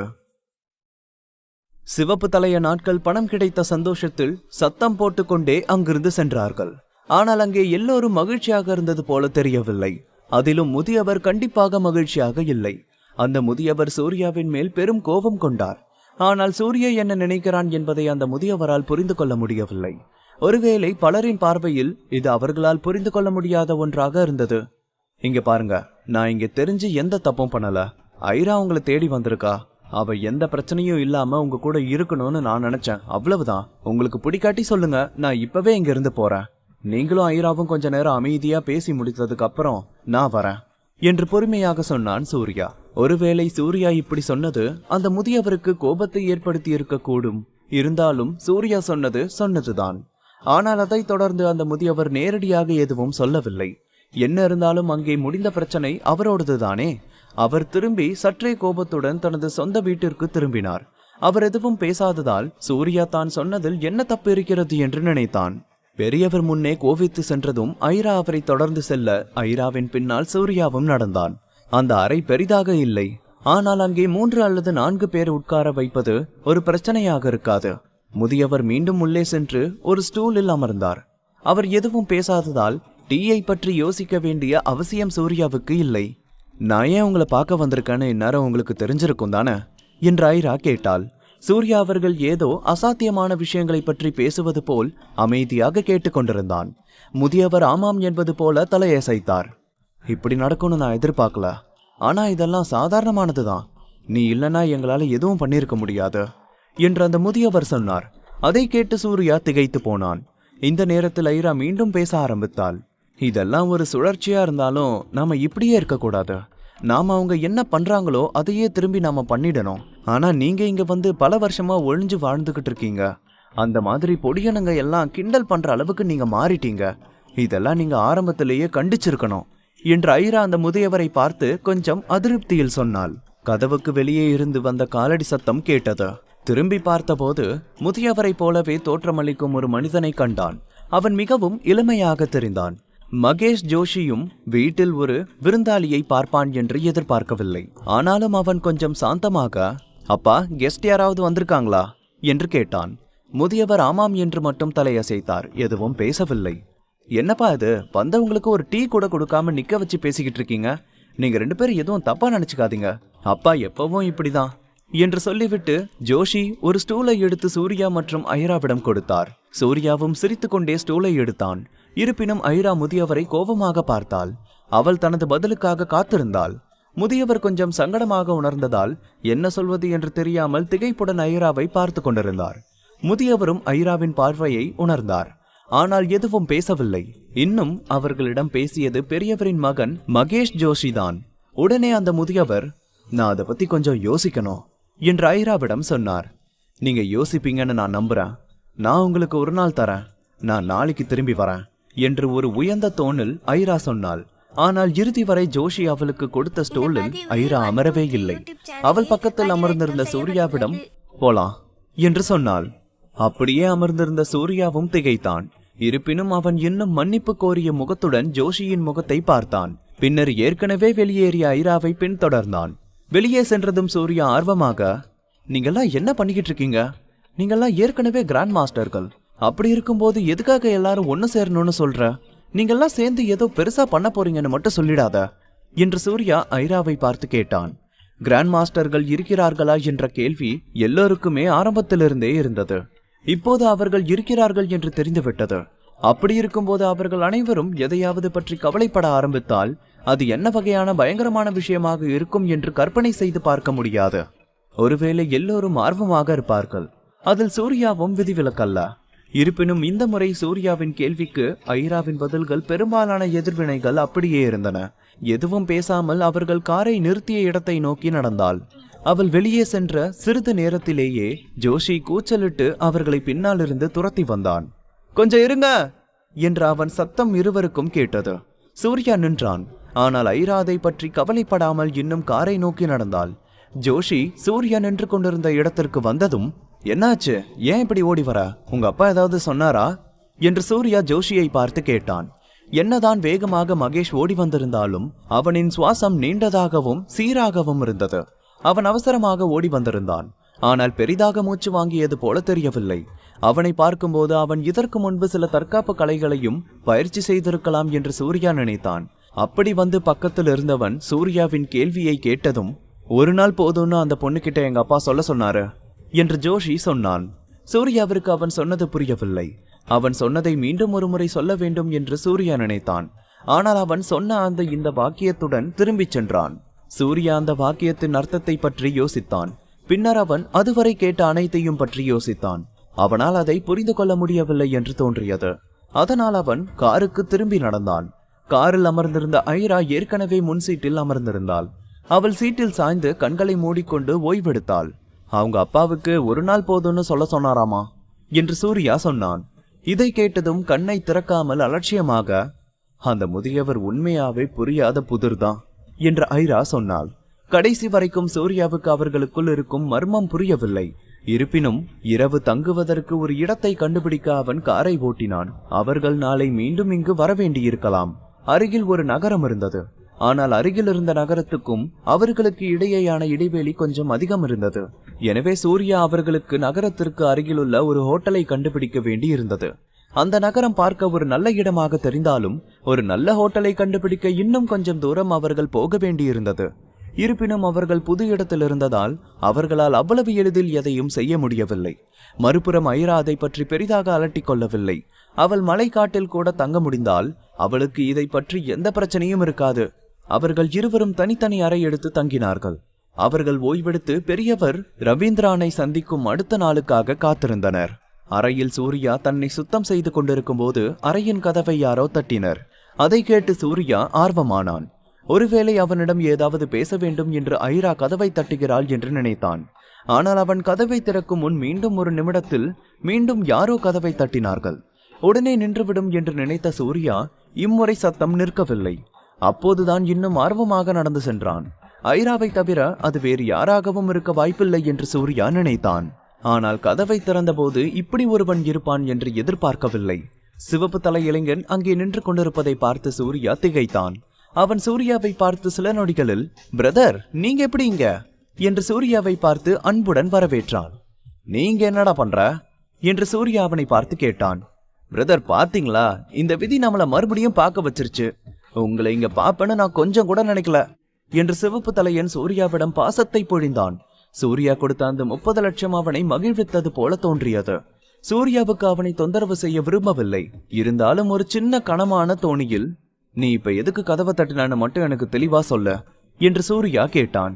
அவன் கேட்டதை வைத்து சூர்யா ரொம்ப சந்தோஷமாக இல்லை என்று சிவப்பு தலையனுக்கு தெரிந்தது. அவன் முகம் மாறியதை வைத்து, நீ இந்த நேரத்துல இங்க என்ன பண்ணிக்கிட்டு இருக்க என்று சூர்யா இப்போது பொறுமையாக கேட்டான். பிரதர், சில பேருக்கு நைட் தனியா தூங்க பயப்படுவாங்க. அவங்களுக்கு துணைக்கு ஆளுங்களை கூட்டிட்டு வந்து அவங்க கிட்ட விட்டுட்டு போயிடுவேன். இந்த மாதிரி ஒரு சமூக சேவை பண்ணதான் இங்க வந்தேன் பிரதர். ஆனா சத்தியமா சொல்றேன், நீங்க இங்க இருப்பீங்கன்னு நான் நினைக்கல என்று சிவப்பு தலையன் சொன்னான். சூர்யா அவன் சொன்னதை பார்த்து சிரித்தான். அவனை கொஞ்சம் கேலி கூட செய்தான். இருந்தாலும் பிரதருக்கு என்னோட சேவை உங்களுக்கு தேவைப்படாதுன்னு நினைக்கிறேன். அண்ணி உண்மையாவே அபூர்வ அழகுதான் பிரதர். ஓகே பிரதர், நான் உங்களை எதுவும் டிஸ்டர்ப் பண்ணல. ஆல் தி பெஸ்ட் என்று சிவப்பு தலையன் சொல்லிவிட்டு சூர்யாவின் அறையை பார்த்தான். ஓ, இப்படி நீ எட்டி பார்த்தா உள்ள இருக்கிறது எல்லாம் தெரிஞ்சிருமா என்று சூர்யா தலையை திருப்பி பார்த்து சொன்னான். சிவப்பு தலையன் தன் தவறை விரைவில் ஒப்புக்கொண்டான். சாரி பிரதர், எனக்கு தெரியும், அப்படி பண்ணக்கூடாதுதான். என்ன பண்ண, பழக்க தோஷம் என்று சிவப்பு தலையன் சொல்லிவிட்டு தன் தலையில் அடித்து கொண்டான். சூர்யா அவனை அலட்சியப்படுத்திவிட்டு கதவை மூட தயாரானான். நாளை காலை முடியும் வரை அவன் காத்திருக்க வேண்டும். இருந்தாலும் சிவப்பு தலையன் ஆர்வமாக, பிரதர், அண்ணி உள்ள இல்ல என்று கேட்டான். அதுக்கு நீங்க ஏதாவது பண்ண போறீங்களா என்ன என்று சூர்யா பொறுமையின்றி கேட்டான். அந்த சிவப்பு தலையன் தனது புதிய சகோதரனை பற்றி அக்கறை கொள்ள தயாராகி வருவதாக தோன்றியது. பிரதர், இந்த பொண்ணுங்களே இப்படிதான். நாம பின்னாடி போனா நம்மள மதிக்க மாட்டாங்க. பிரதர், உங்களுக்கு போர் அடிக்குதுன்னா சொல்லுங்க, உங்க கூட வந்து பேச என்கிட்ட இன்னும் கொஞ்சம் பேர் இருக்காங்க. அவங்கள இப்பவே வர சொல்றேன் என்று சிவப்பு தலையன் சொன்னான். அவன் சொன்னது மிகவும் விசுவாசமாக இருப்பது போல் தோன்றியது. ஆனால் அவன் மீண்டும் சூர்யாவின் பணத்தை பற்றி யோசிக்கிறான் என்பது சூர்யாவுக்கு தெரியும். எனக்கு பேச்சு துணை தேவையில்லை. என்னைய கொஞ்சம் தொந்தரவு செய்யாம இங்கிருந்து போனா போதும்.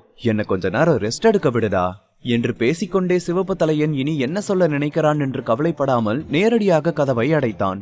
அவன் அறைக்கு திரும்பியதும் ஒருவேளை சிவப்பு தலையனும் சலிப்பாக இருப்பதாக உணர்ந்தான். அப்போது கதவுக்கு வெளியே சத்தம் இல்லை. சூர்யா படுக்கையில் படுத்துக்கொண்டு காலையிலிருந்து நடந்த எல்லாவற்றையும் யோசித்து பார்த்தான். அந்த பெரிய 2 கிராண்ட் மாஸ்டர்களின் பிளான் என்னவாக இருக்கும், எதை குறித்து அவர்கள் திட்டமிடுகிறார்கள் என்று சூர்யா படுக்கையில் இருந்தவாறு யோசித்துக் கொண்டிருந்தான். ஆனால் அரை மணி நேரத்திற்குள் யாரோ மீண்டும் கதவை தட்டினார்கள். ஒருவேளை அவன் அந்த மாதிரி ஒரு அறையை எடுத்திருக்கிறோமா என்று சலித்துக் கொண்டான். கதவு தட்டும் சத்தம் நிற்கவில்லை. அதனால் சூர்யா மீண்டும் எழுந்து சென்று கதவை திறந்தான். பிரதர், என்ன காப்பாத்துங்க என்று கதவை திறந்த உடனே சிவப்பு தலையன் சூர்யாவை பார்த்து சொன்னான். உண்மையில் உதவி கேட்பவன் சிவப்பு தலையன் என்று சூர்யா எதிர்பார்க்கவில்லை. என்னதாண்டா உனக்கு பிரச்சனை என்று சூர்யா கொஞ்சம் வேகமாக கேட்டான். பிரதர், என்ன கொல்ல ஒருத்தன் கத்தியோட வந்திருக்கான். ப்ளீஸ் என்ன காப்பாத்துங்க, நான் உள்ள போய் ஒளிஞ்சுக்கிறேன் என்று சொல்லிவிட்டு சூர்யாவின் அனுமதியை பெறுவதற்குள் அவன் பக்கம் ஊர்ந்து உள்ளே சென்றான் சிவப்பு தலையன். சூர்யா திரும்பி அவன் ஊர்ந்து போகும்போதே பிடிக்கலாம் என்று நினைத்தான். ஆனால் உண்மையிலேயே ஒருவன் கத்தியுடன் தாழ்வாரத்திலிருந்து நடந்து சென்றான். என்ன நடந்தது என்று சூர்யாவுக்கு தெரியவில்லை. ஆனால் சூர்யா அன்று இரவு உண்மையிலேயே ஒருவனை கத்தியால் குத்த விரும்பினான். இந்த மாதிரியான விஷயத்தை தனிப்பட்ட முறையில் தீர்க்க முடியாது என்று சூர்யா நினைத்தான். இதை சிவப்பு தலையனிடம் கேட்பதற்குள் அவன் உள்ளே சென்று கதவை மூடிவிட்டு ஆள் செல்வதற்காக காத்திருந்தான். சூர்யா அறைக்குள் திரும்பிய போது படுக்கை அறையில் சிவப்பு தலையன் இருந்ததற்கான அறிகுறியே இல்லை. சூர்யா அங்கே எல்லா இடங்களிலும் பார்த்துவிட்டு குளியல் அறையை பார்த்தான். அவனுக்குள் சிரித்துவிட்டு குளியல் அறையை கதவை திறந்தான். உண்மையிலேயே சிவப்பு தலையன் பயந்து நடுங்கி ஷவர் திரைக்கு பின்னால் ஒளிந்திருந்த அவனை பார்த்தான். டேய், வெளியே வா என்று சூர்யா அவனை பார்த்து சொன்னான். அதற்கு சிவப்பு தலையன், நீங்க என்ன கொல்ல மாட்டேன்னு சொன்னாதான் நான் வெளியே வருவேன். இது உண்மையாவே என்னோட தப்பு எதுவும் இல்ல, எல்லாத்துக்கும் அந்த பொண்ணு தான் காரணம் என்று சிவப்பு தலையன் சோகமான தோணியில் சொன்னான். அவ இங்கெல்லாம் உன்னை தேடி வரமாட்டான். முதல்ல உள்ள இருந்து வெளியே வாடா. வெளியே வந்து உண்மையா என்ன நடந்ததுன்னு சொல்லு. உண்மையை தவிர வேற ஏதாவது நீ சொன்ன, உன்னோட அந்த சிவப்பு மண்டைய புடிச்சு உன்னை வெளியே தூக்கி எறிஞ்சிருவேன் என்று சூர்யா சொன்னான். அவன் கேலி செய்ததை கண்ட அந்த சிவப்பு தலையன் ஷவர் திரைக்கு பின்னாலிருந்து மெதுவாக வெளியே வந்தான். பிரதர், என்ன அவன்கிட்ட மாட்டி விட்டுற மாட்டீங்களா என்று சூர்யாவை பார்த்து கவனமாக கேட்டான்.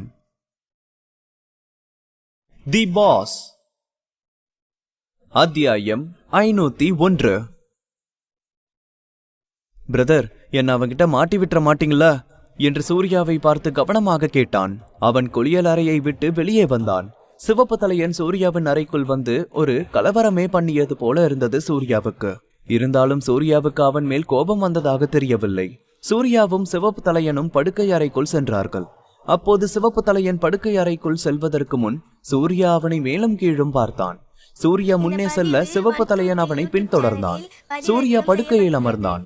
சிவப்பு தலையன் எதிரில் இருந்த நாற்காலியில் அமர்ந்தான். சொல்லுடா, உனக்கு என்னதான் பிரச்சனை?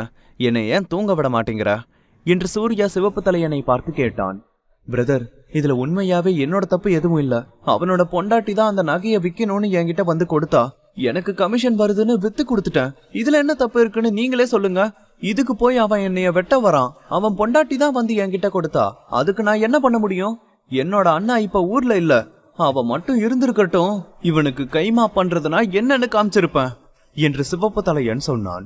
அவன் பேசிக் கொண்டிருக்கும் போது சூர்யா அதை பற்றி தீவிரமாக யோசித்தான். அப்புறம் இதுக்குதான் அவன் உன்னை வெட்ட வரானா என்று சூர்யா கேட்டான். பிரதர், நான் சொல்றது உண்மைதான். நான் ஒன்னும் பண்ணல. அவனுக்கு மூளையில ஏதோ பிரச்சனைன்னு நினைக்கிறேன். தயவு செஞ்சு அவனை உள்ள மட்டும் விட்டுறாதீங்க.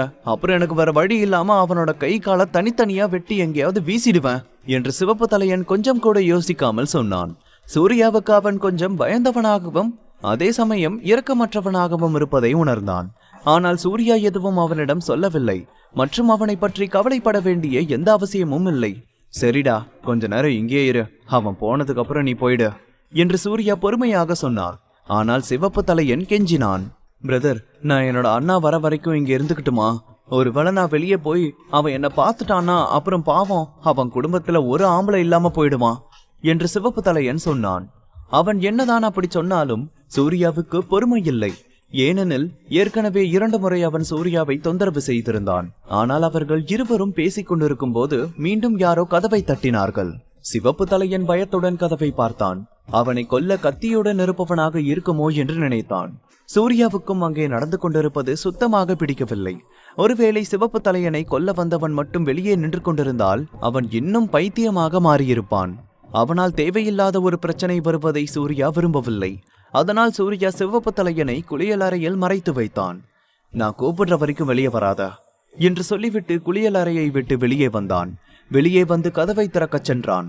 ஆனால் அது ஜோஷியாக இருக்கும் என்று அவன் எதிர்பார்க்கவில்லை. இங்க என்ன பண்றீங்க? உங்களுக்கு எப்படி தெரியும் நாங்க இங்க இருக்கிறது என்று ஜோஷியை பார்த்து சூர்யா கேட்டான். ஒருவேளை அவனுக்கு தெரியாமல் எதார்ச்சியாக வந்திருக்க கூடும் என்று சூர்யா உடனே நினைத்தான். ஜோஷியின் முகபாவத்திலிருந்து சூர்யாவுக்கு இது பற்றி அவனுக்கு தெரியாது என்று தெரிந்தது. இந்த சந்திப்பும் தற்செயலானது போல தோன்றியது. நீங்க எப்படிங்க என்று ஜோஷி சூர்யாவை பார்த்து மீண்டும் கேட்டான். நாங்க இங்க இருக்கிறது உனக்கு தெரியாதா என்று சூர்யா கேட்டான்.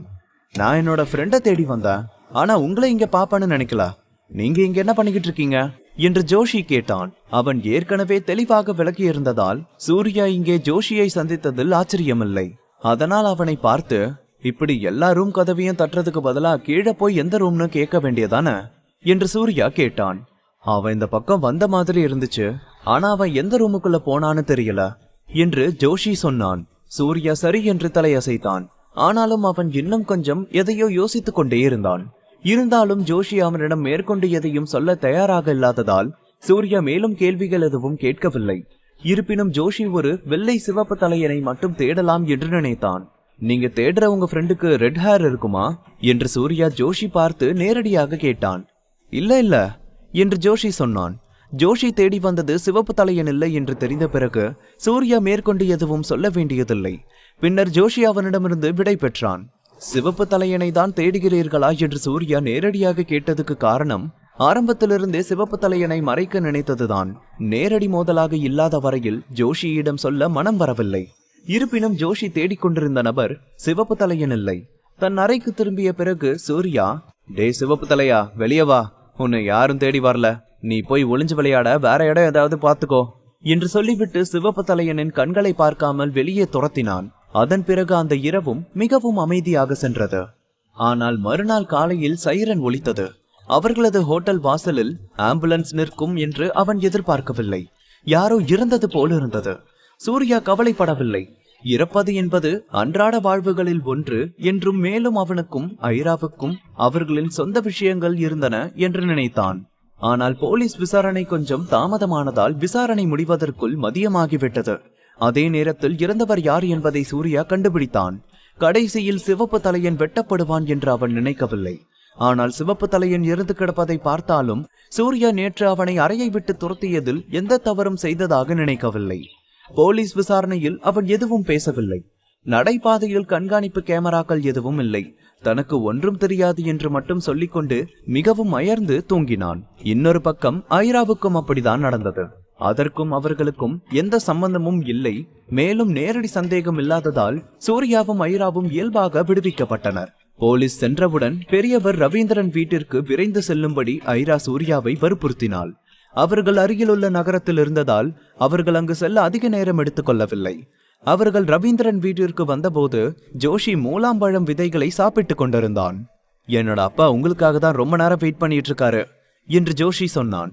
நேற்று இரவு நடந்த எதை பற்றியும் அவன் சூர்யாவிடம் குறிப்பிடவில்லை. அதற்குள் ஐராவை பின்தொடர்வதற்கு முன்பு அவன் சில வார்த்தைகளை மட்டுமே சொன்னான்.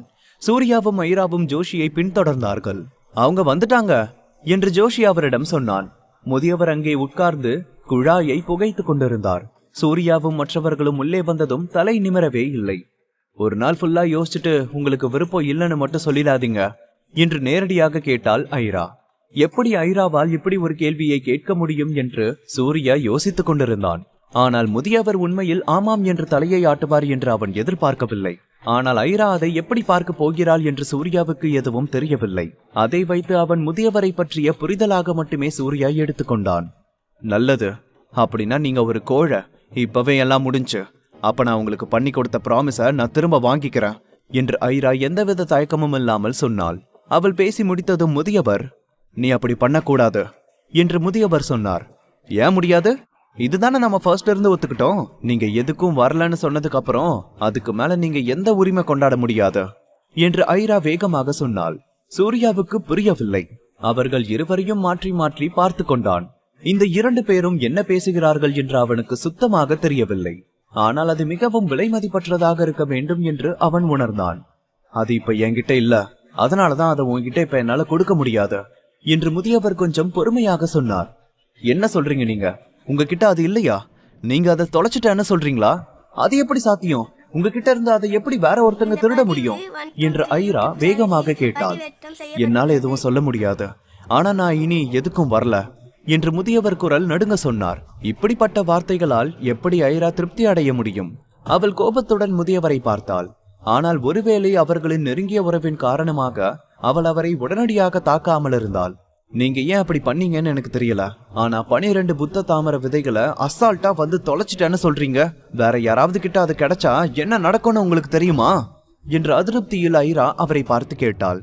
எனக்கு அது எதுவும் தெரியாதுன்னு நினைக்கிறியா என்று முதியவர் கொஞ்சம் அதிருப்தியில் சிரித்தார்.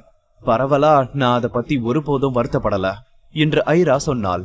சில காரணங்களால் ஐராவின் அதிருப்தியான மற்றும் கோபமான முகம் அதன் இயல்பான தோற்றத்திற்கு திரும்பியது. அவள் நிதானமாக, இன்னைக்கு எனக்கு தெரிஞ்சதை பத்தி நான் வெளியே யாருக்கும் சொல்ல மாட்டேன், ஆனா இது இப்படியே ரொம்ப நாளுக்கு யாருக்கும் தெரியாம இருக்கும்னு எனக்கு தோணல. 12 புத்த தாமர விதைகள்ல ஒரு பார்ட்டை நீங்க தொலைச்சிட்டீங்கன்னு 12 பேர்ல மிச்சம் இருக்கிற யாராவது ஒருத்தங்க கண்டிப்பா இன்னும் கொஞ்ச நாள்ல கண்டுபிடிச்சிருவாங்க. அந்த நேரத்துல என்னால எதுவும் பண்ண முடியாது. அப்ப அவங்கள நீங்க தான் பாத்துக்கணும் என்று ஐரா மென்மையாக சொன்னாள். ஐரா சொன்னதை பார்த்து கொண்டிருந்த சூர்யாவிற்கு ஐரா தன் அதிருப்தியை எல்லாம் உண்மையில் அடக்கிவிட்டதாக உணர்ந்தான். ஆனாலும் அவள் வார்த்தைகளில் ஏமாற்றத்தை அவன் கேட்டான். சூர்யாவை இன்னும் ஆர்வப்படுத்தியது அவள் சொன்ன அந்த 12 புத்த தாமரை விதைகள். அவன் அவைகளை பற்றி இதற்கு முன்பு கேள்விப்பட்டதே இல்லை. ஆனால் 12 புத்த தாமரை விதைகள் ஆர்யா அவனிடம் குறிப்பிட்ட கிராண்ட் மாஸ்டர்களின் எண்ணிக்கையை அவனுக்கு நினைவூட்டியது. 12 புத்த தாமரை விதைகள் ஒன்றுக்கொன்று ஒத்திருந்தால் 12 புத்தர் தாமரை விதைகள் 12 கிராண்ட் மாஸ்டர்களுக்கு சொந்தமானதாக இருக்க வேண்டும். இருப்பினும் அவைகளால் என்ன பயன் இருக்கும்? சூர்யா ஐராவை பார்த்தான். அவன் அவளிடம் கேட்க துணியவில்லை. கேட்டாலும் பதில் கிடைக்காது. முதியவர் ஏற்கனவே ஐராவின் கோரிக்கையை கைவிட்டதால் அவர்கள் இங்கு தங்க வேண்டிய அவசியமில்லை. அவர்கள் கிளம்பும் நேரத்தில் ஜோஷி சூர்யாவை அவர்கள் இருவரிடமிருந்து தனியாக அழைத்து சென்றான். தனியாக அழைத்து வந்து ஜோஷியை பார்த்து, ஏதாவது என்கிட்ட சொல்லணுமா என்று சூர்யா கேட்டான். நேத்து நைட்டு என்ன நடந்துச்சுன்னு உனக்கு ஏதாவது தெரியுமா என்று ஜோஷி சூர்யாவை பார்த்து கொஞ்சம் பதட்டமாக கேட்டான். அங்க என்ன நடந்துச்சுன்னு எனக்கு எதுவும் தெரியாது. அதுவும் இல்லாம அதுக்கும் எனக்கும் எந்த சம்பந்தமும் இல்ல. அதை பத்தி எனக்கு எந்த கவலையும் இல்ல என்று சூர்யா அதை பற்றி பெரிதாக எந்த கவலையும் இல்லாதபடி சொன்னான். ஆனால் ஜோஷியின் முகம் திடீரென வெளிரியது. சிறிது நேரம் கழித்து சற்றே மனமுடைந்து பேசினான். நான் முதலையே உங்களுக்கு எதுவும் தெரியாதுன்னு நினைச்சேன். நான் சும்மா தான் கேட்டேன், நீங்க அதை மறந்துருங்க என்று ஜோஷி சூர்யாவை பார்த்து சொன்னான். சூர்யா அவனை பார்த்தான். ஜோஷி அவனிடம் கேட்டது நேற்றிரவு அல்லது இன்று காலையில் நடந்த மரணம் சம்பவம் பற்றி. ஒருவேளை சிவப்பு தலையனை ஜோஷி தான் கொன்றிருப்பான் என்று அதுவரை சூர்யா நினைக்கவில்லை. அப்படி இருக்க ஜோஷி வேண்டுமென்றே சூர்யாவின் கண்களை தவிர்ப்பதை அவன் கவனித்தபோது அவன்தான் நிச்சயமாக சிவப்பு தலையனை கொன்றிருப்பான் என்று சூர்யா நினைத்தான். இருந்தாலும் சூர்யா சொன்னது போலவே தனக்கு சம்பந்தமில்லாத எதையும் பொருட்படுத்த மாட்டான். அதுவும் இல்லாமல் சிவப்பு தலையன் ஒன்றும் நல்லவனெல்லாம் இல்லை. சூர்யா சொன்னதை ஜோஷியால் நம்பவே முடியவில்லை. மேற்கொண்டு எதுவும் சொல்வதற்குள் சில நொடிகள் அமைதியாக இருந்தான். நான் பண்ணதை நீங்க வெளியே சொல்லாம இருக்க நான் உங்களுக்கு ஒரு ரகசியம் சொல்றேன். அந்த 12 புத்த தாமரை விதைகள் இருக்கிற இடம் எனக்கு தெரியும். நான் செஞ்சதை நீங்க வெளியே சொல்ல மாட்டேன்னு சொன்னீங்கன்னா அது எங்க இருக்குன்னு நான் உங்ககிட்ட சொல்றேன் என்று ஜோஷி சுற்றி முற்றி யாரும் பார்க்கிறார்களா என்று பார்த்து கொண்டே சூர்யாவிடம் சொன்னான். அதை கேட்டு சூர்யா அதிர்ச்சியுடன் அவன் எதிரிலிருந்த ஜோஷியை பார்த்தான். முதலில் அந்த 12 புத்த தாமரை விதைகளை கேட்டதும் சூர்யா அதை பற்றி பெரிதாக அலட்டிக் கொள்ளவில்லை. அது தொலைந்து விட்டது என்று தெரிந்த பிறகும் அவன் அதை பற்றி எதையும் செய்ய நினைக்கவில்லை. ஆனால் ஜோஷி அதை பற்றி வாய் திறந்ததால் அதை பற்றி கண்டு கொள்ளாமல் இருக்க சூர்யாவுக்கு வேறு வழி இல்லை. தன் தோள்களை குலுக்கிக் கொண்டு, நீங்க சொன்ன டீல் எனக்கு ஓகேதான், அதுல கொஞ்சம் நியாயம் இருக்கு. ஆனா நீங்க சொல்றது உண்மைன்னு நான் எப்படி நம்புறது? உங்க அப்பாவே சொல்லக்கூடாதுன்னு நினைக்கிற ஒன்ன நீங்க எப்படி சொல்லுவீங்க என்று சூர்யா ஜோஷி கண்களை பார்த்து கேட்டான். அந்த கேள்வியை சூர்யா கேட்டிருந்தாலும் ஜோஷி சூர்யாவிற்கு நேரடியாக பதில் சொல்லவில்லை. நான் இதை என் அப்பாவுக்காக சொல்றேன். இதனால எங்க அப்பாவுக்கு எந்த பிரச்சனையும் வரக்கூடாது. ஆனா அவர் பண்ணி கொடுத்த சத்தியம் காரணமா அவர் அது எங்க இருக்குன்னு சொன்னா அதனால அவர் உயிர் கூட போனாலும் போயிடும் என்று ஜோஷி சொன்னதும் அதை கேட்டு சூர்யா மௌனமானான். தி பாஸ் அத்தியாயம் 502. அந்த 12 புத்த தாமர விதைகள் இருக்கும் இடம் பற்றி ஜோஷிப் தனக்கு தெரியும் என்று சூர்யாவிடம் சொன்னான். இதெல்லாம் எதுக்கு என்கிட்ட சொல்ற என்று சூர்யா அவனிடம் கேட்டான். நான் இதை என் அப்பாவுக்காக தான் சொல்றேன். இதனால எங்க அப்பாவுக்கு எந்த பிரச்சனையும் வரக்கூடாது. ஆனா அவர் யாருக்கோ பண்ணி கொடுத்த சத்தியம் காரணமா அவர் அது எங்க இருக்குன்னு சொன்னா அதனால அவர் உயிர் கூட போனாலும் போயிடும் என்று ஜோஷி சொன்னதும் அதை கேட்டு சூர்யா மௌனமானான். ஆனால் அதற்கான காரணத்தை அவனால் அறிய முடியவில்லை. அதனால் சூர்யாவால் மேற்கொண்டு எதுவும் சொல்ல முடியவில்லை. ஆனா நீங்க எனக்கு ஒரு சத்தியம் பண்ணி தரணும். எல்லாத்தையும் சொன்ன பிறகு நான் என்ன பண்ணேன்னு நீங்க யார்கிட்டையும் வெளியே சொல்லக்கூடாது. 2வது, நீங்களும் அந்த பொண்ணும் அதை கண்டுபிடிக்க எந்த முயற்சியும் பண்ணக்கூடாது. அதுவும் இல்லாம நீங்க அதை தேடி போறது உங்களுக்கு நல்லதில்ல. இந்த தாமர விதைய வச்சிருக்கிறவரு ரொம்ப சக்தி வாய்ந்தவர்னு என்னோட அப்பா என்கிட்ட சொல்லியிருக்காரு என்று ஜோஷி ரகசிய குரலில் சூர்யாவிடம் சொன்னான். அதை கேட்டு சூர்யா சம்மதம் என்பது போல தலையை ஆட்டினான். ஜோஷியின் விஷயத்தை பற்றி அவன் ஒரு நொடி கூட யோசித்ததே இல்லை. ஆனால் தாமரை விதை விஷயத்தை பொறுத்தவரை அதை எப்படி செய்வது என்று யோசித்துக் கொண்டிருந்தான். ஒருவேளை இதை பற்றி ஐராவிடம் ஏதாவது சொல்லலாமா என்று யோசித்துக் கொண்டிருந்தான். இதை அப்படியே அவன் மனதுக்குள்ளேயே வைத்துக் கொள்ளலாமா என்றும் நினைத்தான். என்ன இருந்தாலும் இது இப்போது அவனுக்கு மட்டும் தெரிந்த ரகசியமாக போனது. இதையெல்லாம் யோசித்து பார்த்துவிட்டு, எனக்கு புரியுது, நீ என்ன தாராளமா நம்பலாம் என்று சூர்யா சொன்னான். சி லைன் பில்டிங் தர்மசாலா என்று ஜோஷி சொன்னான். அதை கேட்ட சூர்யா மேலும் கேள்வி கேட்க விரும்பினான். ஆனால் அவன் கேட்கும் முன் ஜோஷி, நீங்க உங்களோட சக்தியை காப்பாத்துவீங்கன்னு நான் நம்புறேன் என்று சொல்லிவிட்டு திரும்பவும் சூர்யாவை தனியே விட்டுவிட்டு அங்கிருந்து நகர்ந்து சென்றான். சூர்யா அவன் சொன்னதை பற்றி யோசித்து மேலும் கேள்விகள் எதுவும் கேட்கவில்லை. மேற்கொண்டு எதுவும் பேசாமல் காருக்கு திரும்பினான். காரில் ஏறியவுடன் ஐரா அவனிடம் அதிசயமாக, அவ உன்கிட்ட என்ன சொன்னா என்று ஒரு கேள்வியை கேட்டாள். ஐரா கேட்டதும் அவன் ஐராவை பார்த்தான். மேற்கொண்டு எதுவும் சொல்லாமல் அவன் இருக்கையை சரி செய்து கொண்டு காரில் சரியாக அமர்ந்திருக்கிறோமா என்று ஒரு முறைக்கு 2 முறை சரி பார்த்து கொண்டிருந்தான். அவன் செய்த எல்லாவற்றையும் ஐரா பார்த்தாள். அந்த 12 புத்த தாமர விதைகள் பத்தி சொன்னா என்று சூர்யா சாதாரணமாக சொன்னான். அதை கேட்டு ஐரா ஆச்சரியப்படுவாள் என்று சூர்யா கொஞ்சம் அலட்டிக்கொண்டு சொன்னான். அவன் என்னதான் சாதாரணமாக சொன்னாலும் அது ஐராவுக்கு ஒன்றும் ஆச்சரியமாக இல்லை. அவள் முகச் செயலிழப்பை மாற்றக்கூடியது எது என்று அவனுக்கு தெரியவில்லை. அவள் மீண்டும் அதை பற்றி கேட்பதற்காக காத்திருந்த போது அவள் மேற்கொண்டு எதுவும் பதில் சொல்லவில்லை. தாமரை விதைகள் எங்கன்னு உனக்கு தெரிஞ்சுக்கணுமா என்று ஆர்வத்துடன் கேட்டான் சூர்யா. ஆமா, அது கண்டிப்பா எனக்கு தெரியணும் என்று ஐரா எந்த அசைவும் இல்லாமல் சொன்னாள். அப்புறம் ஏன் என்கிட்ட எதுவும் கேட்காம இருக்க என்று சூர்யா கொஞ்சம் சோர்வாக கேட்டான். ஏன்னா நீ என்கிட்ட சொல்லிடுவேன்னு எனக்கு தெரியும் என்று ஐரா சொன்னாள். ஐராவின் முகத்தில் தெரிந்த நியாயமான தோற்றத்தை சூர்யா பார்த்தான். சூர்யா பிடிவாதமாக அதை வெளியே சொல்லக்கூடாது என்று நினைத்தான். ஆனால் சிறிது நேரம் யோசித்த பிறகு, சரி, நமக்குள்ள ஒரு டீலுக்கு வருவோம். புத்த தாமரை விதைகள் இருக்கிற இடத்த நான் உனக்கு சொல்றேன். அதுக்கு பதிலா புத்த தாமரையோட 12 விதைகளை பத்தி நீ எனக்கு சொல்லணும் என்று சூர்யா ஐராவிடம் ஒரு ஒப்பந்தம் போட முன் வந்தான். இது மிகவும் நியாயமான ஒப்பந்தமாக இருக்கும் என்று சூர்யா நினைத்தான். ஐரா இந்த வாய்ப்பை நிராகரிக்க எந்த காரணமும் இருக்கக்கூடாது என்று சூர்யாவும் கருதினான். இருந்தாலும் ஐரா இல்ல என்று கூறியதை கேட்டதும் அவனுக்கு ஆச்சரியமாக இருந்தது. ஏன், அந்த தாமரை விதைகள் இருக்கிற இடத்த தெரிஞ்சுக்க வேண்டாமா என்று கேட்டான் சூர்யா. அதுக்கும் உனக்கும் எந்த சம்மந்தமும் இல்ல. நான் அதை சொன்னா நீ சிக்கிக்குவ. முக்கியமா உனக்கு அதனால எந்த யூஸும் இல்ல என்று ஐரா சூர்யாவை பார்த்து சொன்னாள். அதை கேட்டு சூர்யா ஒரு கணம் திகைத்து போனான். நீ சொன்னதை கேட்டு எனக்கு இன்னும் கியூரியாசிட்டி அதிகம்தான் ஆகுது என்று ஐராவை பார்த்து சூர்யா சொன்னான். அதை பத்தி சொன்னா அது உன்னோட வாழ்க்கைய மோசமாக்கிடும்னு சொன்னதுக்கு அப்புறமும் அதை பத்தி உண்மையாவே நீ தெரிஞ்சுக்கணுமா என்று ஐரா சூர்யாவை பார்த்து கேட்டாள். சூர்யா அதை பெரிய விஷயமாக நினைக்கவில்லை. அவனது பலம் மிக நீண்ட காலமாக உச்சக்கட்டத்தில் இருக்கிறது. மார்ஷியல் ஸ்காலர் சாம்ராஜ்யத்தின் உச்சத்தில் ஏறி மற்ற உலகத்தை பார்க்க அவன் நீண்ட காலமாக விரும்பினான். ஒருவேளை அந்த 12 புத்த தாமரை விதைகள் மூலம் அவனுக்கு அதை அடைய ஒரு வாய்ப்பு கிடைக்கும் என்று நினைத்தான். அவன் மற்ற உலகத்தை பார்க்க இது ஒரு வாய்ப்பாக பார்த்தான். எந்த சுவாரஸ்யமும் இல்லாம வாழ்றதுல என்ன இருக்கு? லைஃப்ல கொஞ்சம் அட்வென்ச்சர் வேணும்ல. எனக்கு தெரியும் நீயும் என்ன மாதிரின்னு என்று நகைச்சுவையாக சொன்னான் சூர்யா. இருப்பினும் ஐரா ஜன்னலுக்கு வெளியே இருந்த உலகத்தை பார்த்தாள். நீ இவ்வளோ ஆர்வமா அதை பத்தி தெரிஞ்சுக்கணும்னு நினைக்கிறதுனால நான் என்னால முடிஞ்ச அளவுக்கு அதை பத்தி உனக்கு சொல்றேன். அதை பத்தி தெரிஞ்சதுக்கு அப்புறம் நீ வருத்தப்பட மாட்டேன்னு நான் நம்புறேன் என்று சொல்லிவிட்டு சிறிது நேரம் யோசித்தாள். எங்கிருந்து ஆரம்பிப்பது என்று தேடுவது போல இருந்தது ஐராவின் முகம். பிறகு அவள் சொல்ல ஆரம்பித்தாள். ஹார்மோனியஸ் ஹெவன் அண்ட் எர்த்ன்றது ஒரு மிக உயர்ந்த லட்சியம். இது பண்டைய கால மக்கள் தேடிக்கொண்டிருக்கும் கனவு. இது தற்காப்பு கலைகளின் மிக உயர்ந்த பகுதி. ஆனால் உண்மையில் அது அப்படி இல்ல. ஹார்மோனியஸ் ஹெவன் உண்மையான சாம்ராஜ்யம் என்று ஐரா நிறுத்த, தர்மசாலா என்று சூர்யா ஐராவை பார்த்து கேட்டான். ஐரா சொன்ன ஹார்மோனியஸ் ஹெவனுக்கும் ஜோஷி சொன்ன தர்மசாலாவுக்கும் என்ன தொடர்பு இருக்கும் என்று சூர்யாவுக்கு குழப்பமாக இருந்தது.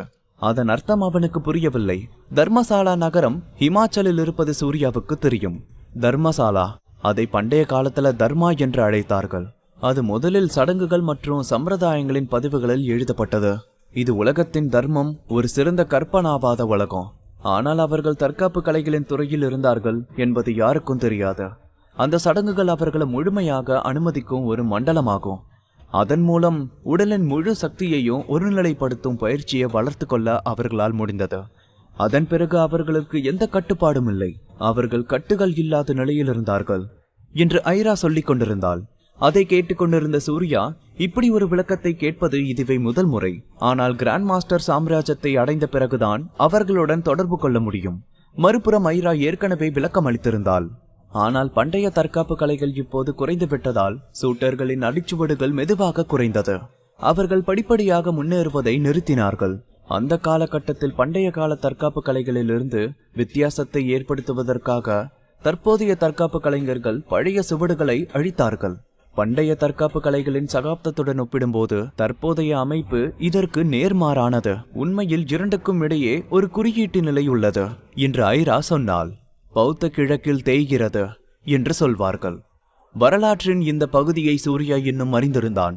பெர்சியா, இந்தியா மற்றும் மேற்கத்திய நாடுகளின் பல்வேறு நகர்வுகள் மத்திய சமவெளிகளின் தற்காப்பு கலைகளை விரைவாக பாதித்தன.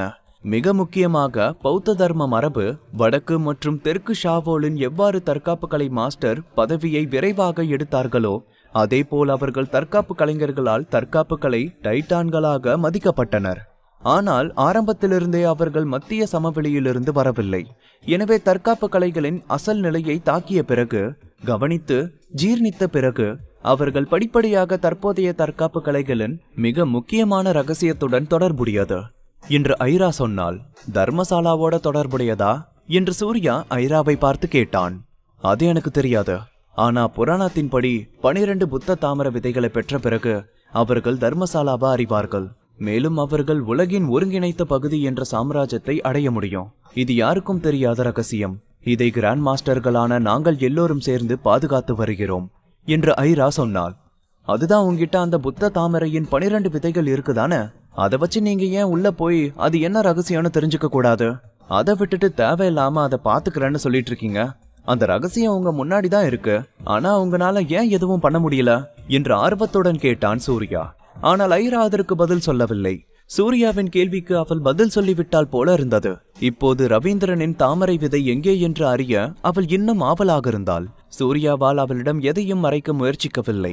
ஜோசி சொன்ன தாமரை விதை இருக்கும் இடத்தை அவளிடம் சொன்னான். சி லைன் பில்டிங் தர்மசாலா என்று சூர்யா சொன்னான். ஐரா அவனை திரும்பி பார்த்தாள். அம்ரிஷ் இன்னும் உயிரோடு இருப்பான்னு நான் எதிர்பார்க்கல என்று ஐரா அவன் சொன்னதும் அதற்கு பின்னுள்ள அர்த்தத்தை இயல்பாக புரிந்து கொண்டாள். சூர்யாவும் இதை பற்றி கேட்க விரும்பினான். ஆனால் ஐரா அவனிடம் இனி பேச விரும்பவில்லை. அதே நேரம் சூர்யாவும் சி லைன் பில்டிங் மற்றும் அம்ரிஷ் என்று எதுவாக இருந்தாலும் அதை அறிய ஆவலாயிருக்க வேண்டிய அவசியம் இல்லை என்று உணர்ந்தான். இயற்கையாகவே ஐராவின் அடுத்த இலக்கு சி லைன் பில்டிங்காக இருக்கும். அதனால் கார் மெயின் ரோட்டில் சென்றதும் நாம இப்ப சி லைன் பில்டிங்கு போறோமா என்று சூர்யா கேட்டான். வேர்ல்ட் பெவிலியன் என்று சூர்யா கேள்விப்படாத இடத்தை மீண்டும் ஒருமுறை குறிப்பிட்டாள் ஐரா. சூர்யா ஐராவை சந்தேகத்துடன் பார்த்தான். அவளதை பற்றி ஏதாவது விளக்கி சொல்வாள் என்று சூர்யா காத்திருந்தான். அவனுக்கு எந்த விளக்கமும் அவள் கொடுக்கவில்லை. இந்த பெண் உண்மையிலேயே ஒரு வார்த்தை குறைவாக சொல்ல முடிந்தால் அவள் நிச்சயமாக ஒரு வார்த்தை கூட சொல்ல மாட்டாள் என்று சூர்யா நினைத்தான். சூர்யாவிற்கு ஐராவை கேட்பதை தவிர வேறு வழி இல்லை. அவன் முன்னால் இருந்த சாலையை விட்டுவிட்டு திரும்பி ஐராவை பார்த்து, இந்த வேர்ல்டு பெவிலியன் எங்க இருக்கு என்று கேட்டான் சூர்யா. ஆனால் ஐரா எதுவும் சொல்லவில்லை. அவள் பதில் சொல்வாள் என்று அவளையே பார்த்துவிட்டு அவள் எதுவும் சொல்லாமல் இருந்ததை பார்த்து அவன் தலையை திருப்பி முன்னால் இருக்கும்போது ஒரு சிவப்பு நிற சூப்பர் கார் அவர்கள் முன்னால் இருந்தது. வீதியில் ஸ்டியரிங்கை திருப்பி கடைசி வரை பிரேக்கை மிதித்தான் சூர்யா. இருப்பினும் அவன் அவர் சாலையில் இருந்த பேரிகார்ட் மீது மோதுவது தவிர்க்க முடியாததாக இருந்தது. எல்லாம் முடிந்ததும் சூர்யாவுக்கு மணிக்கட்டு வலி மட்டும் இருந்தது, வேறெதுவும் இல்லை. அவன் திரும்பி ஐராவை பார்த்தான். வாகனம் ஓட்டும் போது கவனமாக இல்லாமல் இருந்தால் இப்படிதான் ஆகும் என்று குற்றம் சாட்டுவது போல கோபமான முகபாவத்துடன் அவனை பார்த்து கொண்டிருந்தாள் ஐரா. சூர்யாவும் கொஞ்சம் பதற்றமாக இருந்தான். ஆனால் ஐராவிடமிருந்து பெரிதாக எந்த எதிர்வினையும் வராததை பார்த்து நிம்மதி அடைந்தான். இருப்பினும் அவர்கள் முன்னிறுத்தப்பட்டிருந்த சிவப்பு நிற ஸ்போர்ட்ஸ் காரை சூர்யாவால் விட முடியவில்லை. காரை விட்டு இறங்கி முன்னோக்கி சென்று வாதிட தயாரானான். காரிலிருந்து சூர்யா இறங்குவதை பார்த்தது போல் அவன் எதிரில் இருந்த காரின் உள்ளே இருந்தும் ஒருவன் காரை விட்டு இறங்கி வெளியே வந்தான். காரிலிருந்து இறங்கியவன் மிக நாகரிகமானவன். ஆனால் எப்படி இப்படி செய்தான் என்று யோசித்த போது சூர்யாவுக்கு அவன் மிகவும் பண்பட்டவன் என்று தோணவில்லை. அந்த நபரின் முன்னால் நடந்து சூர்யா எதுவும் சொல்லும் முன் அந்த நபர் வாய் திறந்து முதலில், நீங்க சூர்யா தானே என்று கேட்டான். என்ன எப்படி உங்களுக்கு தெரியும் என்று சூர்யா நாகரிகமாக கேட்டான். அது நீங்க தானே, ஒரு நிமிஷம் என் கூட வாங்க என்று அவன் சூர்யாவை பார்த்து அவனுடன் வருமாறு சொன்னான். டேய், யார் நீ? உன்னை எனக்கு யாருன்னே தெரியாது, உன் கூட என்ன வர சொல்ற என்று சூர்யா கொஞ்சம் கோபமாக கேட்டான். என் கூட வராம வேற என்ன பண்ண போறீங்க என்று அவன் சூர்யாவை பார்த்து கேட்டான். உன்னோட மூஞ்ச உடைக்க போறேன் என்று இந்த முறை சூர்யா கோபமாக சொன்னான். சூர்யா அவனை பார்த்து கோபமாக சொன்னாலும் அவன் எதிரில் இருந்தவன் லேசாக ஆட ஆரம்பித்தான். அதை பார்த்த சூர்யா அவனால் அவனை கொல்ல முடியாவிட்டாலும் அவனை காயப்படுத்த முடியும் என்று நினைத்தான். சூர்யா அவனை ஒரு குத்து குத்தினான்.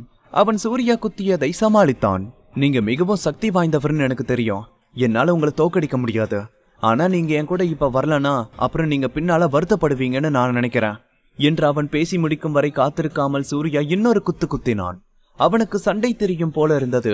அவன் சூர்யாவின் குத்துகளை தடுத்தான். அதை தெரிந்து சூர்யா தன் அசைவுகளை வேகமாக மாற்றினான். ஆரம்பத்திலிருந்தே அவனை நேரடியாக அடிக்க முடியாது என்று அவன் நெஞ்சில் குத்தினான். அந்த மனிதன் சூர்யாவின் முஷ்டியை தடுக்க உடலை வளைத்து தரையில் விழுந்தான். சூர்யா அவன் முன் நின்றபடி, எனக்கு இப்போ உன் கூட சண்டை போட எல்லாம் நேரம் இல்ல, நீ மறுபடியும் இந்த மாதிரி ஏதாவது பண்ணா எனக்கு வேற வழி இல்ல என்று சொன்னான். சூர்யா முன்னால் இருந்தவன் மிகவும் பணிவாக, உங்களை ஒருத்தர் பார்க்க விரும்புறாரு, நீங்க அங்க போகாட்டி நீங்க எங்க இருக்கீங்கன்னு ஸ்கை ஹில் ஸ்கூலுக்கு உடனே தகவல் கொடுத்துருவாங்க என்று சொன்னான். என்ன மிரட்ரியா என்று சூர்யா கோபமாக கேட்டான். அந்த மனிதன் பேச துணியாமல் தன் கைகளை வைத்து தன் மார்பை மூடிக்கொண்டான். தி பாஸ், அத்தியாயம் 503. காரிலிருந்து இறங்கி வந்தவன் சூர்யாவிடம், உங்களை ஒருத்தர் பார்க்க விரும்புறாரு, நீங்க அங்க வரலனா நீங்க எங்க இருக்கீங்கன்னு ஸ்கை ஹில் ஸ்கூலுக்கு உடனே தகவல் கொடுத்துடுவாங்கன்னு சொல்ல சொன்னாங்க என்று அவன் சொன்னான். என்ன மிரட்ரியா என்று சூர்யா கோபமாக கேட்டான். அந்த மனிதன் பேசத் துணியாமல் தன் கைகளை வைத்து தன் மார்பை மூடிக்கொண்டான். எனக்கு உன் கூட பேச எல்லாம் இஷ்டம் இல்ல. யார் என்ன கூப்பிட்டான்னு சொல்லு, நான் இப்பவே வந்து இதுக்கு ஒரு முடிவு கட்டுறேன் என்று சொல்லி வேகமாக சென்று காரின் உள்ளே சென்று அமர்ந்தான் சூர்யா. என்னை எவனோ தேடிட்டு இருக்கானா, நான் அதை இன்னைக்கே செட்டில் பண்ணிடலான்னு இருக்கேன். நீ எங்க போகணும்னு சொல்லு, நான் உன்னை பக்கத்துல எங்கேயாவது டிராப் பண்றேன் என்று சூர்யா ஐராவை பார்த்து சொன்னான். உனக்கு எவ்வளவு நேரம் தேவைப்படும் என்று ஐரா கேட்டாள். அது எனக்கு தெரியாது. அதுவும் இல்லாம எவன் என்ன கூப்பிட்டானோ எனக்கு தெரியல. நான் ஃபர்ஸ்ட் அங்க போறேன், அதுக்கப்புறம் பாத்துக்கிறேன் எவன் என்று சூர்யா சொன்னான். நான் எந்த பிரச்சனையிலும் தலையிட விரும்பல. உன்னோட பிரச்சனையை சீக்கிரம் முடிச்சிட்டு வா, நாம உடனே கிளம்பணும் என்று ஐரா சொன்னாள். தரையில் படுத்திருந்தவன் எழுந்திருக்க கொஞ்சம் போராடினான். சூர்யாவால் குத்து வாங்கி இருந்தாலும் அவனுக்கு வழிகாட்ட வேண்டியிருந்தது.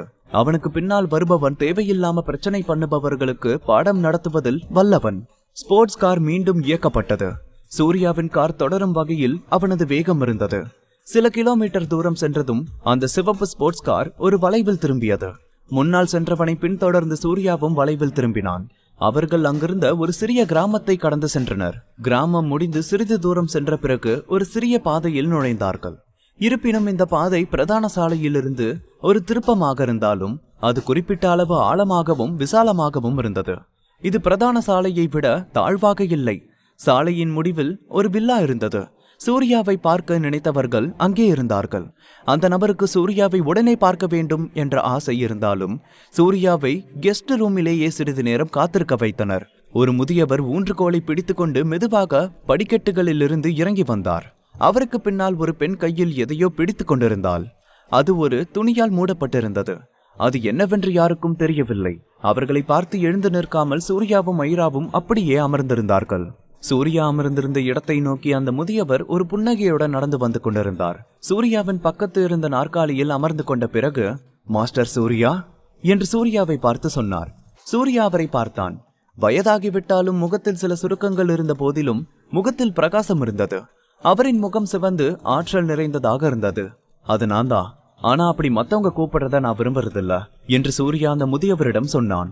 மாஸ்டர், சூர்யாவுக்கு கிண்டல் பண்றது ரொம்ப பிடிக்கும்னு நான் நினைக்கிறேன்.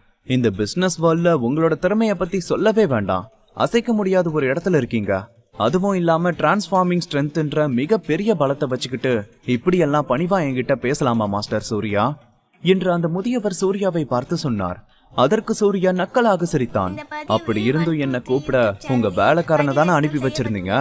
அப்படி நான் வர முடியாதுன்னு சொன்னா யார்கிட்டயோ எதையோ சொல்லிடுவேன்னு வர சொல்லியிருக்கீங்க இல்லையா என்று சூர்யா கொஞ்சம் தெனாவட்டாக அந்த முதியவரை பார்த்து பதில் சொன்னான். சூர்யா சொன்னதை கேட்ட முதியவர் எந்த மன்னிப்பும் கேட்கவில்லை. அமைதியான தோணியில் தான் பேசினார். ஆமா, அது எனக்கு தெரியும். நான் அப்படிதான் உங்களை கூப்பிட்டேன்.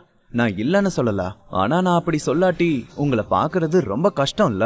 ஆனா ஒருவேளை நீங்க வரலன்னு சொல்லி இருந்தாலும் நான் அந்த மாதிரியான காரியத்தை செய்ய மாட்டேன்னு என்னால உத்தரவாதம் தர முடியும் என்று அந்த முதியவர் சூர்யாவை பாராட்டினார். அதை கேட்டு சூர்யா ஒரு கணம் திகைத்து ஆச்சரியமாக கேட்டான். நீங்க என்ன பாராட்டுறீங்களா இல்ல கிண்டல் பண்றீங்களா என்று சூர்யா அவரை பார்த்து கேட்டான். முதியவரிடமிருந்து எந்த பதிலும் இல்லை. சிறிது நேரம் கழித்து, விளையாட்டெல்லாம் போதும் மாஸ்டர் சூர்யா, இனி விஷயத்திற்கு வருவோம்.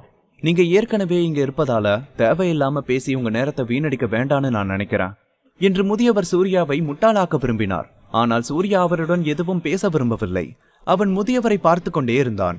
சரி, நீங்க பிசினஸ் பத்தி பேசணும்னா நாம பிசினஸ் பத்தி பேசுவோம். மத்தத பத்தி எல்லாம் எனக்கு பேச விருப்பம் இல்ல. பிசினஸ்னு நீங்க சொன்னதுனால சொல்லுங்க, என்ன பிசினஸ் பேச போறீங்க என்று சூர்யா கேட்டான். முதியவர் சிரித்துக்கொண்டே, 30 லட்சத்தை நீங்க சாவகாசமா தூக்கி போடாட்டி இந்த பாலைவனத்துக்கு நீங்க வந்திருக்கிறது எனக்கு தெரிஞ்சிருக்காது. அந்த 30 லட்சம் என்ன பல விஷயங்களை செய்ய வச்சிருச்சு. ஆனா உங்களுக்கு ஒரு உண்மையா சொல்றேன், என்னதான் என்னோட பிசினஸ்ல தலையிட்டு இருந்தாலும் அதை பத்தி நான் எந்த கம்ப்ளைண்டும் இதுவரைக்கும் பண்ணல என்று முதியவர் சிரித்துக்கொண்டே சொன்னார். அதனால் சூர்யாவும் சிரித்துக்கொண்டே, ஓ, அந்த சிவப்பு தலையன் நான் சொன்னதை உங்ககிட்ட வந்து எதுவும் சொல்லலையா? பாவம், செத்துட்டான். இனி மறுபடியும் அவனை கொல்ல முடியாது. இதுல என் மேல எந்த தப்பும் இல்ல. நீங்க இன்னும் கொஞ்சம் காசு அதிகமா கொடுத்து கேட்டு பாருங்கன்னு தான் அவன்கிட்ட சொல்லி இருந்தேன். நிஜமாவே இதுல என் மேல குறை சொல்ல முடியாது. வெறும் 30 லட்சம் கொடுத்து உங்க ஆளுங்களை வாங்கிட்டேன். ஒருவேளை அவனுங்க இன்னும் கொஞ்சம் அதிகமா கேட்டிருந்தானுங்கன்னா நான் கொஞ்சம் யோசிச்சிருப்பேன். அதுக்கு மேல காசை நான் எடுத்துட்டு வந்தனானும் எனக்கு தெரியல. அப்பா அவனுங்க உங்ககிட்ட எதுவுமே சொல்லலையா?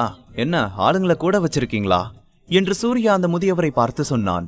முதியவர் சூர்யாவின் வார்த்தைகளை கேட்டு சிறிது அசிங்கப்பட்டார். ஆனால் அவர் தன்னை அடக்கிக் கொண்டார். அதன் பிறகு அவரது தோணி முன்பு போல் இனிமையாக இல்லை. அவனுங்க வந்து எல்லாத்தையும் சொன்னானுங்க. ஆனா நாங்க உங்களை மாதிரி பணக்காரங்க இல்ல. உங்களுக்கு வேணா 30 லட்சம் ஒரு சின்ன காசா இருக்கலாம், ஆனா எங்களுக்கு அப்படி இல்ல என்று முதியவர் முன்பை விட சத்தமாக சொன்னார். வேண்டாம், இன்னொரு வார்த்தை அப்படி சொல்லாதீங்க. அது எல்லாமே ரத்தத்தாலும் வியர்வையாலும் வந்த பணம் என்று உடனே குறுக்கிட்டு சொன்னான் சூர்யா. இந்த கிழவன் உங்ககிட்ட அந்த விஷயத்த பத்தி இனி பேசல. இப்ப விஷயத்திற்கு வருவோம். நீங்க இங்க இருக்கீங்கன்னு எனக்கு தெரியும். நீங்க ரொம்ப சக்தி வாய்ந்தவர்னு எனக்கு தெரியும். அதனால அவருக்கு ஆர்வமா இருக்கிற உன்னை பத்தி பேசலான்னு நினைக்கிறேன் என்று முதியவர் சொன்னார். அது என்ன என்று ஆர்வத்துடன் கேட்டான் சூர்யா. முதியவர் தன் அருகில் இருந்த பெண்ணிடம் அந்த பொருளை சூர்யாவின் முன் இருந்த காஃபி டேபிளில் வைக்குமாறு சைகை காட்டினார். அந்த பெண் மெதுவாக துணியை எடுத்தால் உள்ளே ஒரு பொட்டி இருந்தது. அது பெரியதாக இல்லை. வெளியில் தங்க நூல்கள் பதிக்கப்பட்டிருந்தன. அது மிகவும் உயர்தர மரப்பெட்டி. அதை திறந்து காட்டு என்று முதியவரின் கட்டளையை கேட்ட அந்த பெண் பெட்டியிலிருந்த சாவி துவாரத்தில் ஒரு சிறிய சாவியை சொருகினாள். அவள் அதை மெதுவாக சுழற்றினாள். பூட்டு திறக்கும் சத்தம் கேட்டது. பின்னர் பூட்டு நேரடியாக திறக்கப்பட்டது. சூர்யா ஆர்வமாக தலையை நிமிர்த்தி பார்த்தான். ஆனால் அவனால் எதையும் பார்க்க முடியவில்லை. அதன் உள்ளே ஒரு நேர்த்தியான தூய தங்கத்தால் ஆன இன்னொரு பெட்டி இருந்தது. சூர்யா மட்டுமல்ல, ஐராவும் அதையே பார்த்து கொண்டிருந்தாள்.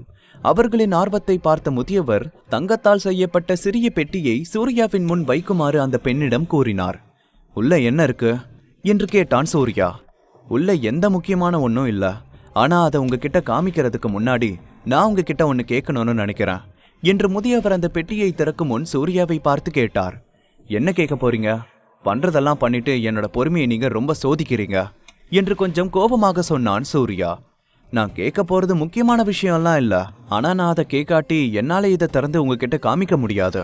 அதுக்குதான் சொல்றேன், இந்த கிழவன் உங்ககிட்ட ஒன்னு கேட்கணும் என்று அந்த பெட்டியை திறப்பதை நிறுத்திவிட்டு சூர்யாவிடம் இந்த கேள்விகளை கேட்டார் அந்த முதியவர்.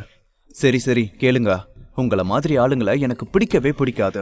பர்டிகுலரா இந்த பொருளுக்கு எல்லாம் ரொம்ப இம்பார்ட்டன்ஸ் கொடுக்கறவங்கள என்று தன் தோணியில் சற்று அதிருப்தியுடன் சொன்னான் சூர்யா. முதியவர் எந்த கோபமும் கொள்ளாமல் தொடர்ந்து பேசினார். உங்களை பத்தி வெளியே தவறா சித்தரிக்கப்பட்டிருக்கு. நீங்க உங்க சொந்த ஃபேமிலிக்கும் ஃப்ரெண்ட்ஸுக்கும் துரோகம் செய்யக்கூடிய நபர் இல்லைன்னு எனக்கு நல்லா தெரியும். மத்தவங்க உங்களை பேராசக்காரன்னோ மனிதாபிமானம் இல்லாதவனோ சொல்றாங்க என்று பெரியவர் மேலும் சொல்ல வர, கொஞ்சம் நிறுத்துங்க, போதும் போதும் என்று முதியவரை தொடர விடாமல் கையை அசைத்தான் சூர்யா. மேலும், என்ன சொல்லிக்கிட்டு இருக்கீங்க? வெளியே எல்லாரும் என்ன அந்த மாதிரியா நினைச்சிட்டு இருக்காங்க? இதெல்லாம் எப்படி எனக்கு தெரியாம போச்சு? பேராசை, தந்திரம், அப்புறம் என்ன மனிதாபிமானமற்றவனா நானு? இந்த மாதிரி வதந்திய எல்லாம் யார் இந்த உலகத்துல பரப்புனது என்று சூர்யா அதிருப்தியில் சொன்னான். முதியவர் மட்டும் லேசாக சிரித்தார். இதெல்லாம் நான் மட்டும் சொல்லல மாஸ்டர் சூர்யா, உங்க குடும்பத்தை சேர்ந்த சிலர் தான் அப்படி நினைச்சிட்டு இருக்காங்க. இந்த கிழவன் வெளிப்படையா இருந்ததால உங்ககிட்ட ஓப்பனா சொல்லிட்டான். இந்த கிழவன் மட்டும் தனியா இருந்திருந்தா இவ்வளோ தூரம் எல்லாம் வந்திருக்க முடியாது என்று பொறுமையாக சொன்னார் அந்த முதியவர். அந்த முதியவர் சூர்யாவின் அருகில் நின்று கொண்டிருந்தாலும் சூர்யாவிற்கு அவரின் மீது எந்த நன்றியுணர்வும் ஏற்படவில்லை. அப்படி ஒரு கேவலமான நற்பெயர் தனக்கு வரும் என்று அவனுக்கு தெரியாது. பக்கத்தில் இருந்த ஐரா கூட அவனை பார்த்து ஏளனம் செய்தால். சூர்யா பெருமூச்சு விட்டபடி சொன்னான், அதை மறந்துடலாம். வெளியே என்ன வேணாலும் சொல்லிக்கிட்டோம். போய் என்னன்னு கேட்டா இதை விட இன்னும் கேவலமா பரப்பி விடுவாங்க என்று சூர்யா சொல்லிக் கொண்டிருந்ததை பார்த்து முதியவர் இன்னும் சிரித்து கொண்டே இருந்தார். சூர்யா பேசி நிறுத்திய பிறகுதான் அவர் தொடர்ந்தார். ரொம்ப நேரம் போயிடுச்சு, இனி முக்கியமான விஷயத்துக்கு வருவோம். உங்ககிட்ட நான் கேட்க போறது என்னன்னா, நான் காமிக்க போறதுக்கு உங்களால ஏதாவது கொஞ்சம் பணம் கொடுக்க முடியுமானுதான். கொடுக்க முடியும்னா நான் இதை ஓபன் பண்ணி காமிக்கிறேன். அப்படி கொடுக்க முடியாட்டி நான் இதை ஓபன் பண்ண வேண்டிய அவசியமே இல்லை என்று அந்த முதியவர் மேற்கொண்டு அந்த பெட்டியை திறக்காமல் சூர்யாவை பார்த்து கேட்டார். எவ்வளவு எதிர்பார்க்கிறீங்க என்று அந்த முதியவரை சந்தேகத்துடன் பார்த்து கேட்டான் சூர்யா. அதிகம்லாம் இல்ல, 2 பில்லியன் என்று முதியவர் சொல்லி மெதுவாக 2 விரல்களை உயர்த்தினார். அந்த தொகையை வைத்து ஒரு கிராமத்தையே வாங்க முடியும் என்றாலும் சூர்யா இன்னும் அமைதியான முகத்துடன், 2 பில்லியனா? நீங்க சொல்ற மாதிரி அது ஒன்றும் சின்ன அமௌண்ட் எல்லாம் இல்ல. 30 லட்சமா இருந்திருந்தா நான் அதை சாதாரணமா உங்களுக்கு கொடுத்திருப்பேன். ஆனா அது 2 பில்லியனுங்கிறதுனால அது எதுக்குன்னு நான் தெரிஞ்சுக்கணும்ல என்று சூர்யா அவரிடம் கேட்டான். எனக்கு தெரியும், நீங்க 2 பில்லியனை மறுக்க மாட்டீங்கன்னு நான் நம்புறேன் என்று முதியவர் சொன்னார். அதை கொஞ்சம் மரியாதையா திறந்து காட்ட முடியுமா என்று சூர்யா முதியவர் எதிரே இருந்த தங்கப்பெட்டியை சுட்டிக்காட்டி கேட்டான். நீங்க கேட்டதுக்கு பதில் இங்க இருக்கு என்று சொல்லிவிட்டு பக்கத்தில் காவலுக்கு இருந்த பெண்ணை பார்த்து பெட்டியை திறக்க சொன்னார். இப்போது இருந்து மரப்பெட்டியை விட தங்கத்தால் செய்யப்பட்ட பெட்டி இன்னும் அழகாக இருந்தது. இது மிகவும் சிறியதாக இருந்தாலும் அதில் உள்ள சிற்பங்கள் நேர்த்தியாக இருந்தன. எத்தனை என்று தெரியவில்லை, ஆனால் இலைகளின் வடிவுகள் உண்மையான இலைகளைப் போலவே இருந்தன. புகழ்பெற்ற பழங்கால பொருட்களையும் நுண்கலைகளையும் பார்த்து பழகிய சூர்யாவே இது நிச்சயம் சாதாரண பொருள் அல்ல என்று பெருமூச்சு விட வேண்டியதாயிற்று. அந்த பெண்ணின் அசைவுகள் மிகவும் லேசாக இருந்தன. அவள் எடுத்து வைக்கும் ஒவ்வொரு அடியும் மூச்சை அடக்கி ஒரு முகப்படுவது போல் தோன்றியது. அவள் தளர்ந்து போக துணியவில்லை. தங்கப்பெட்டியின் 7 பூட்டுகளை திறக்க அவளுக்கு 20 நிமிடங்கள் பிடித்தன.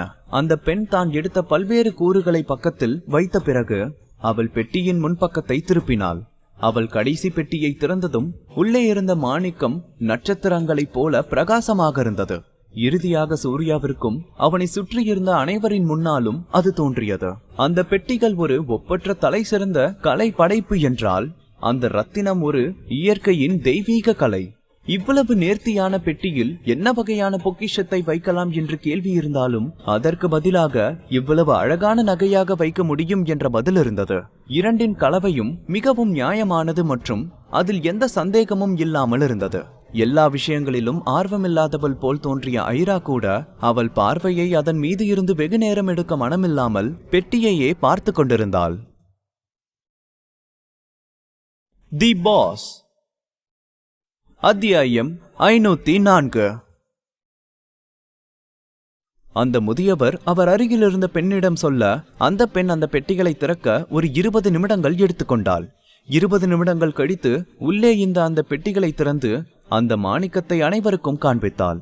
எல்லா விஷயங்களிலும் ஆர்வமில்லாதவர் போல் இருக்கும் ஐரா கூட இந்த முறை அவள் நிலையில் நிலைத்திருக்க முடியவில்லை. தன் பார்வையை வெகு நேரம் அந்த ரத்தினத்தின் மேலே வைத்திருந்து அவற்றிலிருந்து தன் கண்களை எடுத்து செல்ல மனமில்லாமல் பெட்டியையே பார்த்து கொண்டிருந்தாள். இந்த ரத்தினத்தை பத்தி யாருக்குமே வெளியே தெரியலையே, என்ன கொடுமை இது என்று பெருமூச்சுடன் அந்த முதியவரை பார்த்து சொன்னான் சூர்யா. ஆனால் அந்த முதியவர் அதை மறுக்கும் விதமாக தன் கைகளை இல்லை என்பது போல அசைத்து, அப்படி இல்ல மாஸ்டர் சூர்யா, இயற்கையாக இது போன்ற ஒரு அழகான விஷயம் யாருக்கும் தெரியாம இருக்கிறது தான் அதனுடைய அழகே. எல்லாத்துக்கும் இதை பத்தி தெரிஞ்சிருந்தா அதுல என்ன அழகு இருக்க முடியும் என்று சூர்யாவை பார்த்து அந்த பெரியவர் கேட்டார். சூர்யா சிறிது நேரம் யோசித்துவிட்டு அதுவும் சரிதான் என்பது போல தலையாட்டினான். அப்படி இருக்கும்போது இதை எதுக்கு வெளியே எடுத்து என்கிட்ட காமிக்கிறீங்க? இதை ஏன் நான் வாங்கணும்னு நினைக்கிறீங்க?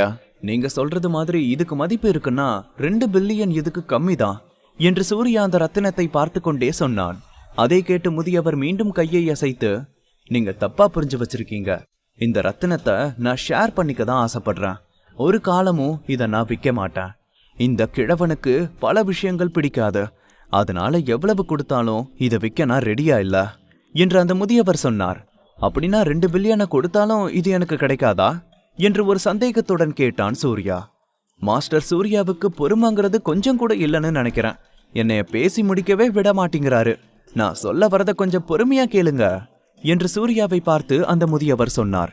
அதை கேட்டதும் முதியவர் அடுத்து என்ன சொல்ல போகிறார் என்று கேட்க கொஞ்சம் பொறுமையாக இருந்தான் சூர்யா. என்னால் இந்த ரத்தனத்தை உங்களுக்கு விற்க முடியாதனாலும் அந்த 2 பில்லியன் எனக்கு கிடைக்குமான்னு எனக்கு தெரியல என்று அந்த பெரியவர் சொன்னார். என்ன சொல்றீங்க? எனக்கு ஒன்னும் புரியல. அந்த ரத்தனங்களை நீங்க விற்க மாட்டேன்னு சொல்றீங்க, அப்புறம் எதுக்கு 2 பில்லியன் பத்தி பேசுறீங்க என்று சூர்யா கேட்டான். நான் உங்ககிட்ட இந்த உலகத்துல 1க்கும் மேற்பட்ட ரத்தினங்கள் இருக்குன்னு சொன்னா நீங்க நம்புவீங்களா என்று அந்த முதியவர் சூர்யாவை பார்த்து கேட்டார். அதுக்கு வாய்ப்பே இல்ல என்று கொஞ்சம் கூட தயங்காமல் சூர்யா முதியவரிடம் சொன்னான். அதை கேட்டு அந்த முதியவர் சிரித்தார். மாஸ்டர் சூர்யா, நீங்க அவ்வளோ உறுதியாலாம் இருக்க வேண்டாம். ஏன் சொல்றேன்னா இந்த உலகம் மிக பெரியது, அதுக்குள்ள எல்லா விதமான விசித்திரமான விஷயங்களும் இருக்கு. அந்த 2 பில்லியன் அந்த மாதிரி இருக்கிற ரத்தினங்களை கண்டுபிடிக்கதான் என்று அந்த பெரியவர் பொறுமையாக சொன்னார். நீங்க என்கிட்ட பொய் சொல்லிட்டு இருக்கீங்கன்னு எனக்கு ஏன் தோணுது? இந்த மாதிரி ஒரு ரத்தினத்தை என்கிட்ட காட்டி என்னோட ஆசையை தூண்டிவிட்டு என்கிட்ட இருந்து பணம் வாங்கி கடைசியில அந்த மாதிரி ஒண்ணு இல்லைன்னு சொல்லுவீங்க. கடைசியில உங்க கையில என்னோட பணம் இருக்கும், என் கையில என்ன இருக்கும் என்று சூர்யா அந்த முதியவரை பார்த்து கேட்டான். அதை கேட்ட அந்த முதியவர் திகைத்து போனார். சூர்யா இப்படி நினைப்பான் என்று அவர் கொஞ்சமும் எதிர்பார்க்கவில்லை. இது ரொம்ப அநியாயம் என்று உடனே அந்த பெரியவர் சூர்யாவை பார்த்து கூறினார். நியாயமோ அநியாயமோ அதை பத்தி எனக்கு எந்த கவலையும் இல்ல. எனக்கு என்னோட பணத்தை பத்தி மட்டும்தான் தெரியும். அது 1 ரூபாவா இருந்தாலும் சரி, 10 பில்லியனா இருந்தாலும் சரி, எந்த காரணமும் இல்லாம நான் அதை செலவு பண்ண மாட்டேன் என்று சூர்யா உடனே அந்த முதியவருக்கு பதில் சொன்னான். அதை கேட்டு முதியவரின் முகபாவம் சற்று கோபமானது. அவர் சூர்யா சொன்னதுக்கு திருப்பி ஒரு பதிலடி கொடுக்க விரும்பினார். ஆனால் திருப்பி என்ன சொல்லி சூர்யாவை மடக்க முடியும் என்று அவருக்கு உடனே தோன்றவில்லை. இருந்தாலும் முதியவர் ஏதோ சொல்ல வரும் நேரம் அவர்களது அறையின் கதவு வெளியிலிருந்து திறக்கப்பட்டது. முதியவர் முக்கியமாக பேசிக் கொண்டிருக்கும் போது ஒருவர் இடையில் குறுக்கிடக்கூடிய ஒருவர் இருக்கிறார் என்றார். அவர் சாதாரண மனிதராக இருக்க முடியாது என்று தோன்றியது. கதவு திறக்கும் சத்தம் கேட்டதும் அனைவரும் ஒரே நேரத்தில் அந்த திசையை பார்த்தனர். ஒரு சிவப்பு நிற டிஷர்ட் போன்ற ஒரு மேலாடையும் கருப்பு நிற நீண்ட பேண்ட் போட்ட மிகவும் இளம் பெண் அங்கே உள்ளே வந்தாள். அவள் பார்க்க வித்தியாசமாக உடை அணிந்திருந்தாள். அவள் உள்ளே வந்த அந்த பெண் அங்கிருந்த எல்லோரையும் பார்த்து பிரகாசமாக சிரித்தாள். அவள் வெட்கத்தில் தனது முகபாவத்தை உடனடியாக நிறுத்திவிட்டு வெறுமையாக பார்த்தாள். அவளை பார்த்து சூர்யா இன்னும் ஆர்வமாக இருந்தான். அவளின் உடை அவளை பார்த்து சிரிக்க வைத்தது. அதற்குள் முதியவர் அந்த இளம் பெண்ணை பார்த்து, ஜெரினா, இங்க எதுக்கு வந்த? தாத்தா முக்கியமானவங்க கூட பேசிக்கிட்டு இருக்கான்ல, நீ இப்படி பாதியில வந்து டிஸ்டர்ப் பண்ணக்கூடாது, நீ வெளியே போ என்று அந்த முதியவர் அந்த பெண்ணை பார்த்து திட்டிக்கொண்டே அவளை அங்கிருந்து வெளியே போக சொன்னார். அந்த பெண்ணின் பெயர் ஜெரினா. அப்படிதான் அவளின் தாத்தா அவளை அழைத்தார். ஜெரினா அவள் தாத்தா சொன்னதை கேட்டு அங்கிருந்தவர்களை பார்த்து வெட்கப்பட்டு என்ன செய்வதென்று தெரியாமல் அங்கேயே நின்று கொண்டிருந்தாள். அந்த முதியவரின் வார்த்தைகளை கேட்டதும் இயல்பாகவே அவள் திரும்பி பார்த்து எதுவும் பேசாமல் அங்கிருந்து புறப்பட தயாரானாள். இருந்தாலும் ஜெரினா மேசையில் இருந்த மாணிக்கத்தை புதிதாக ஒன்றை அவர்களின் வீட்டில் பார்த்தவள் போல் வேண்டுமென்றே திரும்பி இன்னும் சிறிது நேரம் அவளின் பார்வைகளை அதன் மீது வைத்தாள். அவளுக்கு அதை முதல் முறை பார்க்கிறாள் என்று நினைக்க தோன்றியது. அவளின் அந்த பார்வை, என்ன பார்த்துக்கிட்டு இருக்க, வெளியே போ, தாத்தா இன்னும் கொஞ்ச நேரம் கழிச்சு உன்னை வந்து பார்க்கற என்று முதியவர் மீண்டும் அந்த பெண்ணை பார்த்து சொன்னார். ஜெரினா தன் பார்வையை விலக்கிக் கொண்டு சிறிது வேகமாக தன் அடிகளை எடுத்து வைத்தபடியே கதவை நோக்கி ஓடினாள். அவளால் அங்கே சிறிது நேரம் அவர்களின் பேச்சு தடைப்பட்டிருந்தாலும், இது உங்க பேத்தியா என்று சிரித்து கொண்டே கேட்டான் சூர்யா. உங்களையே சிரிக்க வச்சுட்டா என் பேத்தி, சின்ன வயசுல இருந்தே இப்படிதான், ரொம்ப குறும்பு பண்ணுவா என்று முதியவர் சூர்யாவை பார்த்து சொன்னார். அவ ரொம்ப அழகா இருக்கா, உங்களுக்கு எந்த பிரச்சனையும் இல்லைன்னா உங்க பேத்தியை எனக்கு ஏன் அறிமுகப்படுத்தி வைக்க கூடாது? அப்படி பண்ணீங்கன்னா நான் இப்பவே 2 பில்லியனை வெளியே எடுத்து வைக்கிறேன். என்னதான் நீங்க என்கிட்ட விளையாடிக்கிட்டு இருக்கீங்கன்னு தெரிஞ்சாலும் பரவலா என்ன முட்டாளாக்க இந்த 2 பில்லியனை நான் உங்களுக்கு தரேன் என்று சூர்யா சொன்னான். சூர்யா சொன்னதும் அந்த முதியவரின் முகபாவம் உடனே மாறியது. அப்படி ஒரு பிசினஸ் இங்க பேச வேண்டாம், நான் இன்னும் என் பேத்திக்கு துரோகம் செய்யும் நிலைக்கு வரல என்று கோபமாக சொன்னார் அந்த முதியவர். மத்தவங்களுக்கு ரொம்ப பிடிச்ச இடத்த புடுங்கறதுல இவருக்கு எந்த பிரச்சனையும் இல்லையாமா, அதை இவர்கிட்ட வந்து கேட்டா இவருக்கு கோபம் வருமா? இது எப்படி நியாயம் என்று கொஞ்சம் ஏளனமாக அந்த முதியவரை பார்த்து சொன்னான் சூர்யா. அதை கேட்டு முதியவர் திடீரென்று எழுந்து நின்றார். நீங்க இனி இங்க இருக்க தேவையில்லை, இங்க இருந்து தயவு செஞ்சு வெளியே போங்க என்று அந்த முதியவர் சொல்லிவிட்டு பக்கத்தில் இருந்த பெண்ணின் உதவியோடு திரும்பி நடந்தார். பிசினஸ் முடிஞ்சு, நாமளும் போலாம் என்று சூர்யா எழுந்து நின்று அருகிலிருந்த ஐராவை பார்த்து சொன்னான். ஐராவுக்கு ஒரே குழப்பமாக இருந்தது. நீ ஏன் திடீர்னு இப்படியெல்லாம் பேச ஆரம்பிச்சிட்டா என்று ஐரா சூர்யாவை பார்த்து கேட்டாள். ஐரா கேட்டதை பார்த்து சிரிக்க ஆரம்பித்தான் சூர்யா. இந்த பெரியவர் ரொம்ப சக்தி வாய்ந்தவர், அந்த ரத்தினங்களும் நிஜம், அந்த ரத்தினங்களை வச்சிருந்த அந்த பொட்டிக்கு கூட நிறைய செலவு பண்ணியிருக்காரு. உண்மையாவே அவருக்கு பேராசை இருந்துச்சுன்னா கண்டிப்பா எனக்கு விற்க சம்மதிச்சிருப்பாரு. ஆனா அவர் அப்படி இல்ல, சில பேர் அவ்வளவு பணத்தை கேட்டதும் விற்க நினைச்சிருப்பாங்க என்று சூர்யா ஐராவை பார்த்து சொன்னான். உன்ன மாதிரி என்று ஐரா சூர்யாவை சுட்டி காட்டினாள். ஆமா, என்ன மாதிரி? நீ சொல்ற மாதிரி கூட சொல்லலாம். ஆனா இவரோட பிளான் வேற. இந்த ரத்தனத்தை வாங்க 2 பில்லியன் சொன்னேன், ஆனா அவர் அதுக்கு ஒத்துக்கல. நான் இன்னும் கொஞ்சம் அதிகமா தரேன்னு சொல்லியிருந்தேன்னா ஒருவேளை அவர் எனக்கு வித்திருப்பாரு. வித்ததுக்கு அப்புறம் இதே மாதிரி வேற ரத்தனங்களும் இருக்குன்னு என்ன நம்ப வச்சு அதை எனக்கு எடுத்து தரேன்னு சொல்லி அதுக்கும் என்கிட்ட இருந்து பணம் கேட்டிருப்பாரு. நானும் அதை நம்பி மறுபடியும் பணம் கொடுத்திருப்பேன் என்று சூர்யா ஐராவிடம் சொன்னான். அப்புறம் என்று ஐரா சூர்யாவை பார்த்து ஒரே வார்த்தையில் கேட்டாள். அவ்வளவுதான், பிசினஸ் முடிஞ்சு போச்சு என்று சூர்யா சொன்னான். அப்ப இங்க நடந்ததெல்லாம் என்று ஐரா இழுக்க, மோசடி என்று சூர்யா அசால்ட்டாக சொன்னான். மோசடியா? அது எப்படி உனக்கு தெரிஞ்சது என்று ஐரா கேள்வி மேல் கேள்வி கேட்டாள். சூர்யா அவளுக்கு வேறு என்ன சொல்வது என்று செய்வதறியாது சொன்னான். இதெல்லாம் ஒரு ஏமாத்து வேலைன்னு உள்ள வந்த அந்த பொண்ணு என்கிட்ட சொல்லிட்டா என்று சூர்யா சொன்னான். ஐரா இன்னும் குழப்பமடைந்தாள். ஆனால் அவள் எதுவும் பேசவில்லை. அப்படியே சூர்யாவை மேலே சொல்லு என்பது போல பார்த்தாள். சூர்யாவும் அவளின் கண்களில் இருந்த கேள்வியை பார்க்க முடிந்தது. அதனால் அவன் தொடருவதை தவிர அவனுக்கு வேறு வழி இல்லை. அந்த பொண்ணு ரூமுக்குள்ள வந்ததை பார்த்து எனக்கு கொஞ்சம் வினோதமா இருந்துச்சு. என்னதான் அது அவரோட பேத்தியா இருந்தாலும் இப்படி முக்கியமான விஷயம் பேசிக்கிட்டு இருக்கும்போது உள்ள வர முடியாது. கண்டிப்பா கதவு கிட்ட யாராவது காவலுக்கு இருந்திருப்பாங்க என்று சூர்யா சொன்னதும் ஐரா ஆமா கண்டிப்பா இருந்திருப்பாங்க என்பது போல தலையசைத்தாள். அந்த பொண்ணை வேணும்னே உள்ள அனுப்பியிருக்காங்க. அவளுக்கு இந்த ரத்தனத்தோட ரகசியம் தெரியுமா தெரியாதான்னு சொல்றது எனக்கு கொஞ்சம் கஷ்டமா இருந்துச்சு. ஆனா அவளை திட்டி வெளியே போக சொல்லும்போது அந்த பொண்ணு வெளியே போறதுக்கு முன்னாடி அந்த ரத்தனத்தை வினோதமா பார்த்தா. அதை பார்க்கும்போதுதான் எனக்கு இந்த சந்தேகம் வந்துச்சு என்று சூர்யா சொன்னான். அவ பார்த்ததுல என்ன இருக்கு என்று ஐரா கேட்டாள். அவளுக்கு அந்த ரத்தனத்தை பத்தி முன்னாடியே தெரிஞ்சிருந்தா அவ எதுக்கு அப்படி விசித்திரமா பார்க்க போறா? அதுக்கப்புறம் தான் இது எல்லாம் ஒரு ஏமாத்து வேலைன்னு நான் கண்டுபிடிச்சேன்.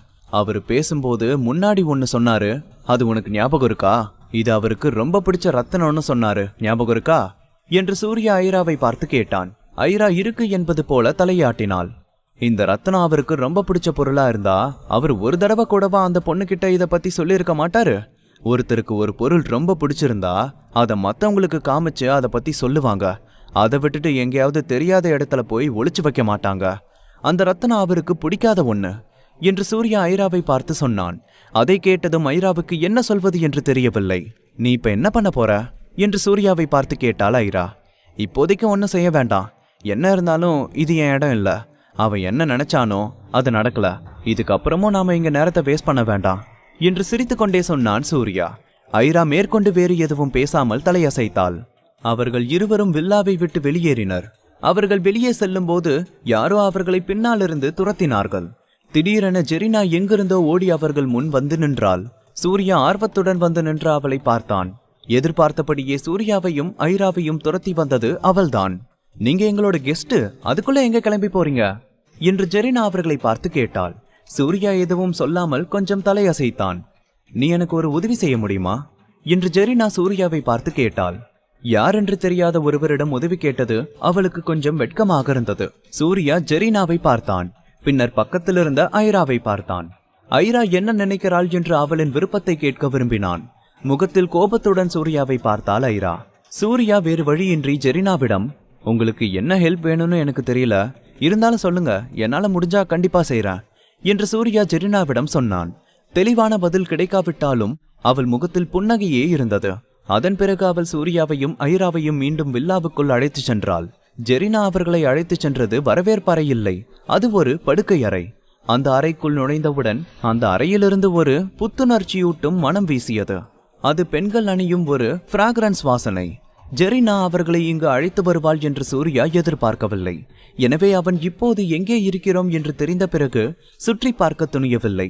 அவர்கள் இருவரும் ஜெரினாவின் பின்னால் சென்றார்கள். அந்த படுக்கை அறையில் ஒரே ஒரு நாற்காலி மட்டும் இருந்தது. அதை சூர்யா ஐராவிடம் கொடுக்க விரும்பினான். இருப்பினும் அவன் அதை அவளிடம் சொல்ல விரும்பவில்லை. மேற்கொண்டு எதுவும் பேசாமல் அங்கேயே நின்று கொண்டான். சூர்யா சில நிமிடங்கள் எடுத்துக்கொண்டு யாரும் அந்த அறையில் எதுவும் பேசாததால் அவனே முதலில் பேச ஆரம்பித்தான். படுக்கையில் அமர்ந்திருந்த ஜெரினாவை நோக்கி பார்வையை திருப்பி கேட்டான். சொல்லு, உனக்கு நான் ஏதாவது பண்ணணுமா என்று நேரடியாக கேட்டான். ஜெரினா வெளிப்படையாக சொல்ல தயாராக இல்லை என்பது போல இருந்தது. சூர்யா கேட்டதும் ஜெரினா பேச தயங்கினாள். சூர்யா மேற்கொண்டு அவளை அவசரப்படுத்தவில்லை. அவள் பேச காத்திருந்தான். தி பாஸ், அத்தியாயம் 505. ஜெரினா அறையின் உள்ளே அவர்களை அழைத்து வந்தவள் எதுவும் பேசாமல் இருந்தாள். அவள் பேசும் வரை சூர்யா மேற்கொண்டு எதுவும் கேட்க வேண்டாம் என்று அந்த அறையை பார்த்தான். சூர்யா நின்று கொண்டிருந்த அருகே இருந்த மேசையில் சில நாவல்கள் இருந்தன. அவை ஐரோப்பிய மற்றும் அமெரிக்க பாரம்பரிய இலக்கியங்கள். பேனாவுடன் ஒரு நோட்டு புத்தகமும் அதன் அருகில் இருந்தது. படிக்கும்போது குறிப்புகளை எழுத அநேகமாக ஜெரினாவால் பயன்படுத்தப்பட்டதாக இருக்கும். ஜெரினாவுக்கு இலக்கியம் பிடிக்கும் என்று சூர்யா யூகித்தான். சூர்யா அந்த புத்தகங்களை பார்த்து கொண்டிருக்கும் போது, என் தாத்தாவுக்கும் இந்த விஷயத்துக்கும் ஏதோ கண்டிப்பா சம்பந்தம் இருக்கு, எனக்கு என்ன செய்யறதுனே தெரியல என்று ஏற்கனவே ஜெரினா வாய் திறந்து சொன்னாள். இப்படி சொன்னா எப்படி? தெளிவா என்கிட்ட சொல்லு. எதுவும் தெளிவா தெரியாம என்னால உனக்கு எந்த ஹெல்ப்பும் பண்ண முடியாது என்று சூர்யா சொன்னான். அதை கேட்டு ஜெரினா தன் மனதை உறுதி செய்து கொண்டதாக தோன்றியது. என்னோட தாத்தா ஏதோ தப்பு பண்ற மாதிரி எனக்கு தோணுது. ஆனா அதை அவர்கிட்ட கேட்கறதுக்கு எனக்கு தைரியம் இல்ல. ஒருவேளை நான் கேட்டா என்னைய திட்டிருவாரோன்னு எனக்கு பயமா இருக்கு என்று ஜெரினா சொன்னாள். சூர்யாவுக்கு அதை கேட்டு ஆச்சரியமாக இருந்தது. அந்த முதியவர் என்ன செய்கிறார் என்பது அந்த பெண்ணுக்கு தெரியாது என்றோ, இந்த பெண்ணும் தன்னிடம் பொய் சொல்கிறாளோ என்றோ அவன் எதிர்பார்க்கவில்லை. சூர்யா கொஞ்சம் சுதாரித்துக் கொண்டு அந்த பெண்ணின் முகபாவத்தை கவனமாக கவனித்தான். இந்த வார்த்தைகளை அவள் சொன்னபோது அவள் முகத்தில் அவள் துரோகம் செய்வது போல் தயக்கம் தெரிந்தது. ஆனா அவ ஏன் அப்படி சொன்னா என்று மனதுக்குள் நினைத்து கொண்டான் சூர்யா. ஜெரினா அவனின் மனதில் உள்ள சந்தேகங்களை விரைவாக விளக்கினாள். நீங்க என்ன நம்புறீங்களா இல்லையான்னு எனக்கு தெரியாது. உங்களை பார்த்தா இப்பதான் என் தாத்தாவோட ஃபர்ஸ்ட் டைம் பேசுற மாதிரி எனக்கு தெரியுது. ஆனா இங்க வேற சில விஷயங்கள் இருக்கு. நீங்க ஒன்னும் என்ன நம்ப வேண்டாம் என்று ஜெரினா பேசி முடித்தாள். சூர்யா அந்த பெண்ணை நிதானமாக பார்த்தான். அந்த பெண் என்ன சொன்னாள் என்று அவனுக்கு புரிந்தது. ஆனால் அதை வெளியே சொல்ல முடியவில்லை. அவளுக்கு எப்படி உதவுவது என்று கூட அவனுக்கு தெரியவில்லை. உங்க தாத்தாவை பத்தி சொன்னதுக்கு தேங்க்ஸ். என்ன செய்யறதுன்னு எனக்கும் தெரியல. ஆனா நீ பண்ண ஒரு வழி இருக்கு. உன்னால என்ன முடிவெடுக்கிறதுன்னு தெரியலனா வச்சுக்கோ. இங்கிருந்து வெளியே போறதும் ஒரு வழிதான். இங்கிருந்து போறது உனக்கு ரொம்ப நல்லது என்று சூர்யா அவளை பார்த்து சொன்னான். அவள் ஒரு அமைதியான பெண்ணாக இருக்க வேண்டும். பார்க்க கொஞ்சம் கலகலப்பான பெண்ணாக தெரிந்தாலும் சண்டையிட அவளுக்கு துணிவில்லை. அப்படி அவள் என்ன முடிவெடுத்தாலும் கடைசியில் கஷ்டப்பட போவது என்னவோ அது அவள்தான். சூர்யா பேசி முடித்ததும் அவன் என்ன சொல்கிறான் என்பதை உடனே புரிந்து கொண்டாள் ஜெரினா. ஆனாலும் அவள் கொஞ்சம் தயங்கி யோசிப்பது போல் தோன்றியது. ஆனால் சூர்யா ஏற்கனவே எழுந்து நின்று இருந்தான். அந்த பெண்ணின் முடிவு அவனுக்கு முன்பே தெரிந்திருந்ததால் இனி இங்கு தங்க வேண்டிய அவசியமில்லை என்று நினைத்தான்.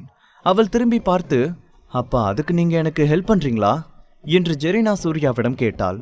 சூர்யா ஒரு கணம் திகைத்து பின் திரும்பி ஐராவை பார்த்தான். அவளிடமிருந்து எந்த எதிர்ப்பும் இல்லை. என்ன ஹெல்ப் பண்ணணும் என்று சூர்யா கேட்டான்.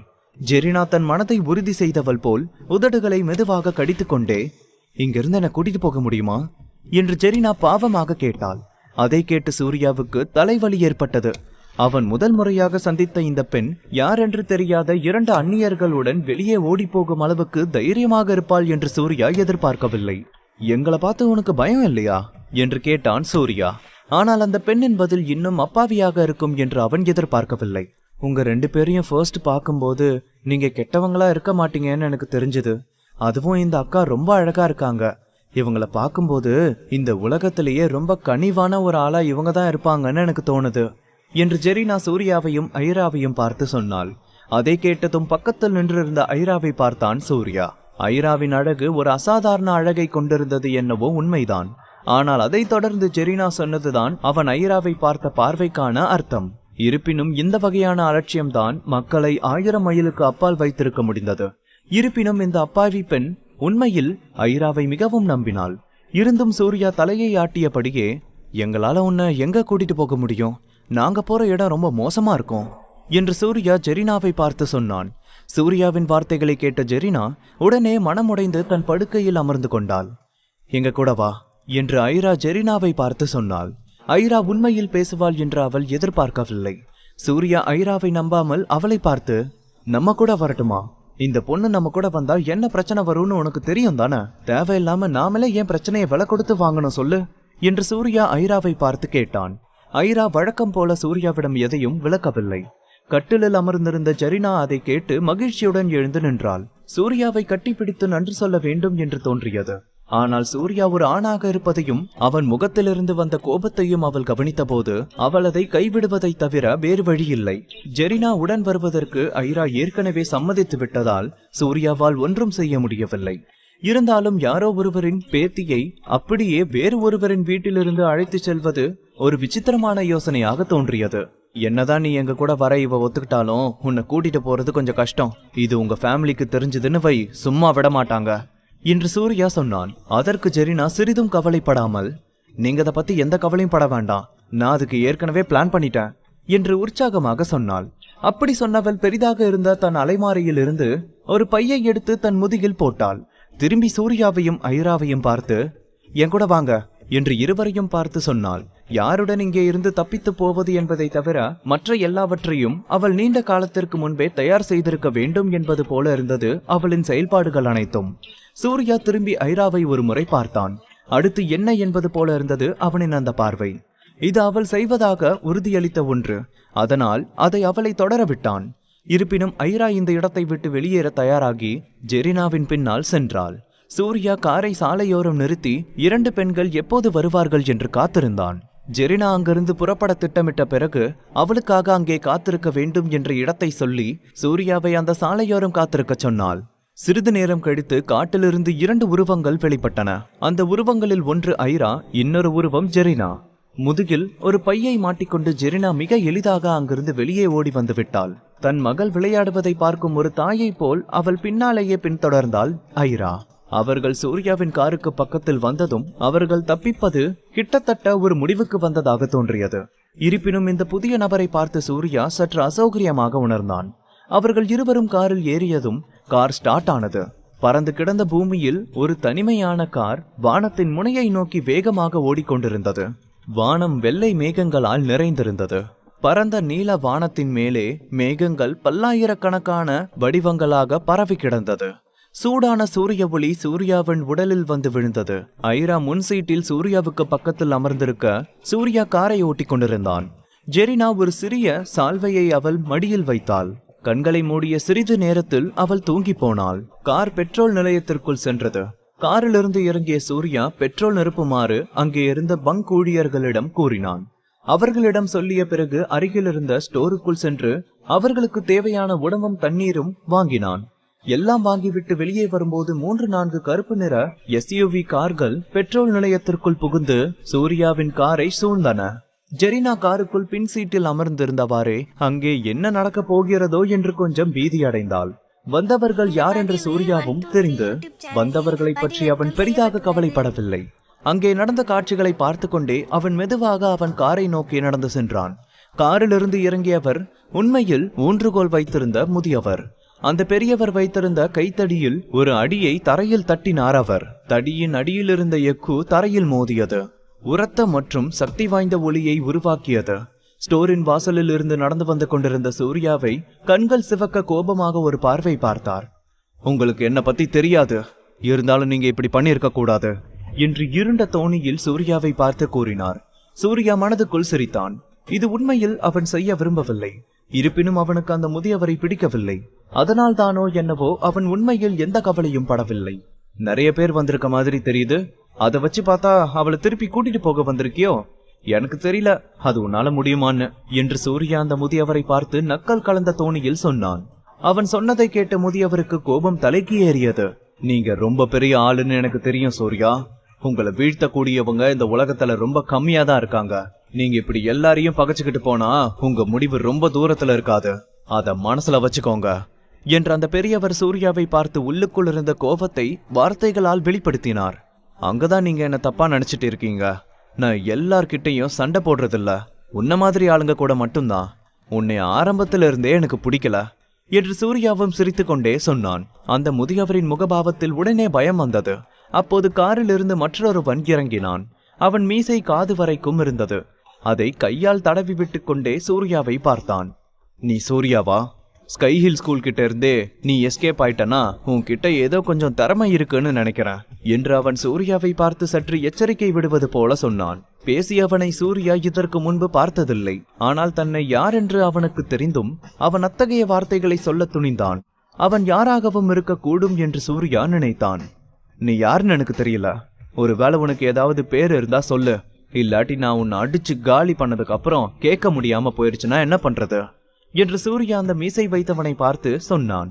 மீசைக்காரன் சூர்யா சொன்னதை கேட்டு ஏளனமாக, ஆமாமா, நான் உன்னை கொல்றதுக்கு முன்னாடி சொல்லிடுறேன், அதான் நல்லது. அப்புறம் யாரு கையால நீ செத்தன்னு உனக்கு தெரியாம போயிடக்கூடாதுல்ல. நான் தான் அமர்நாத், என்னைய மரணாடி வீரன்னு சொல்லுவாங்க, கேள்விப்பட்டிருக்கியா என்று அமர்நாத் சூர்யாவை பார்த்து கேட்டுவிட்டு சிரித்தார். அது நீதானா என்று சூர்யா அவரை பார்த்து கேட்டான். இந்த பெயரை சூர்யா முன்பே கேள்விப்பட்டிருந்தான். ஜெய்ப்பூரில் மிகவும் பிரபலமான தற்காப்பு வளர்ப்பாளர். ஆனால் அவர் விசித்திரமானவர். அவரை பற்றி செயல்களை கேட்பதே ரொம்ப அரிதாக இருந்தது. அவர் மிகவும் பிரபலமானது எப்போது என்றால், அவர் 3 ஆண்டுகளுக்கு முன்பு ஒரு கிராண்ட் மாஸ்டருடன் சண்டையிட்டார். அவர் அந்த சண்டையில் தோற்று போகும் முன்பு அந்த கிராண்ட் மாஸ்டரின் 18 நகர்வுகளை தாங்கியிருந்தார். உள்முக மாற்று வலிமையின் உச்சத்தில் அவர் ஒரு வலுவான போர்வீரராக கருதப்பட்டார்.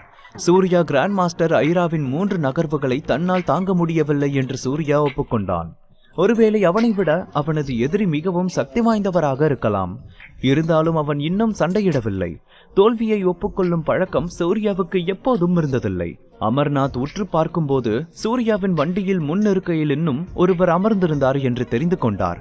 இந்த நேரத்தில் பக்கத்தில் இருந்த முதியவர், சூர்யா, இதுக்கு முன்னாடி நமக்குள்ள கொஞ்சம் நட்பு இருந்துச்சு, அதனாலதான் இன்னும் உங்களை தாக்காம இருக்கோம். அதுவும் இல்லாம நீங்க எங்க இருக்கீங்கன்னு ஸ்கை ஹில் ஸ்கூலுக்கும் எதுவும் சொல்ல. ஆனா நீங்க இப்படி ஒரு கேவலமான வேலையை செய்வீங்கன்னு நான் எதிர்பார்க்கல.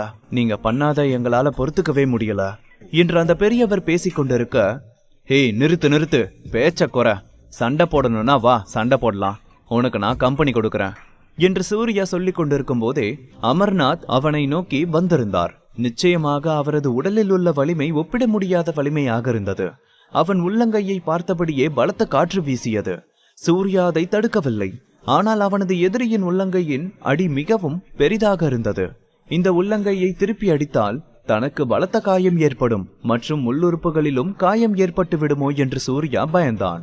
சூர்யா வேகமாக பின்னால் இருந்த கண்ணாடி கதவில் மோதி நின்றான். அவனது உடல் வலிமையால் கண்ணாடி கதவு இயற்கையாகவே அவனுக்கு பாதுகாப்பாக இருந்தது. ஆனால் அமர்நாத் உடனடியாக கண்ணாடி கதவை நோக்கி ஒரு குத்து குத்தினார். கண்ணாடி கதவு உடைந்து சிதறியது. அதற்கு முன்பு வரை கடை மற்றும் சுற்றுப்புறத்தில் இருந்த ஊழியர்கள் அங்கே நடந்த காட்சிகளை பார்த்து கொண்டிருந்தனர். கண்ணாடி உடைந்து சிதறியதும் அவர்கள் அனைவரும் அங்கிருந்து ஓடி ஒளிய தொடங்கினார்கள். அங்கே இருந்த ஒருவர் தனது தொலைபேசியை எடுத்து உதவிக்கு அழைக்க தயாராகி கொண்டிருந்தார். வேறு ஒருவர் ஒரு மூலையில் ஒளிந்து கொண்டார். வேறு சிலருக்கு வெளியே வர துணிவில்லை. அமர்நாத்தின் உதையை சூர்யா மீண்டும் ஒரு முறை தடுத்தான். இம்முறை கடையின் அருகில் இருந்த பலகை உடைக்கப்பட்டிருந்தது.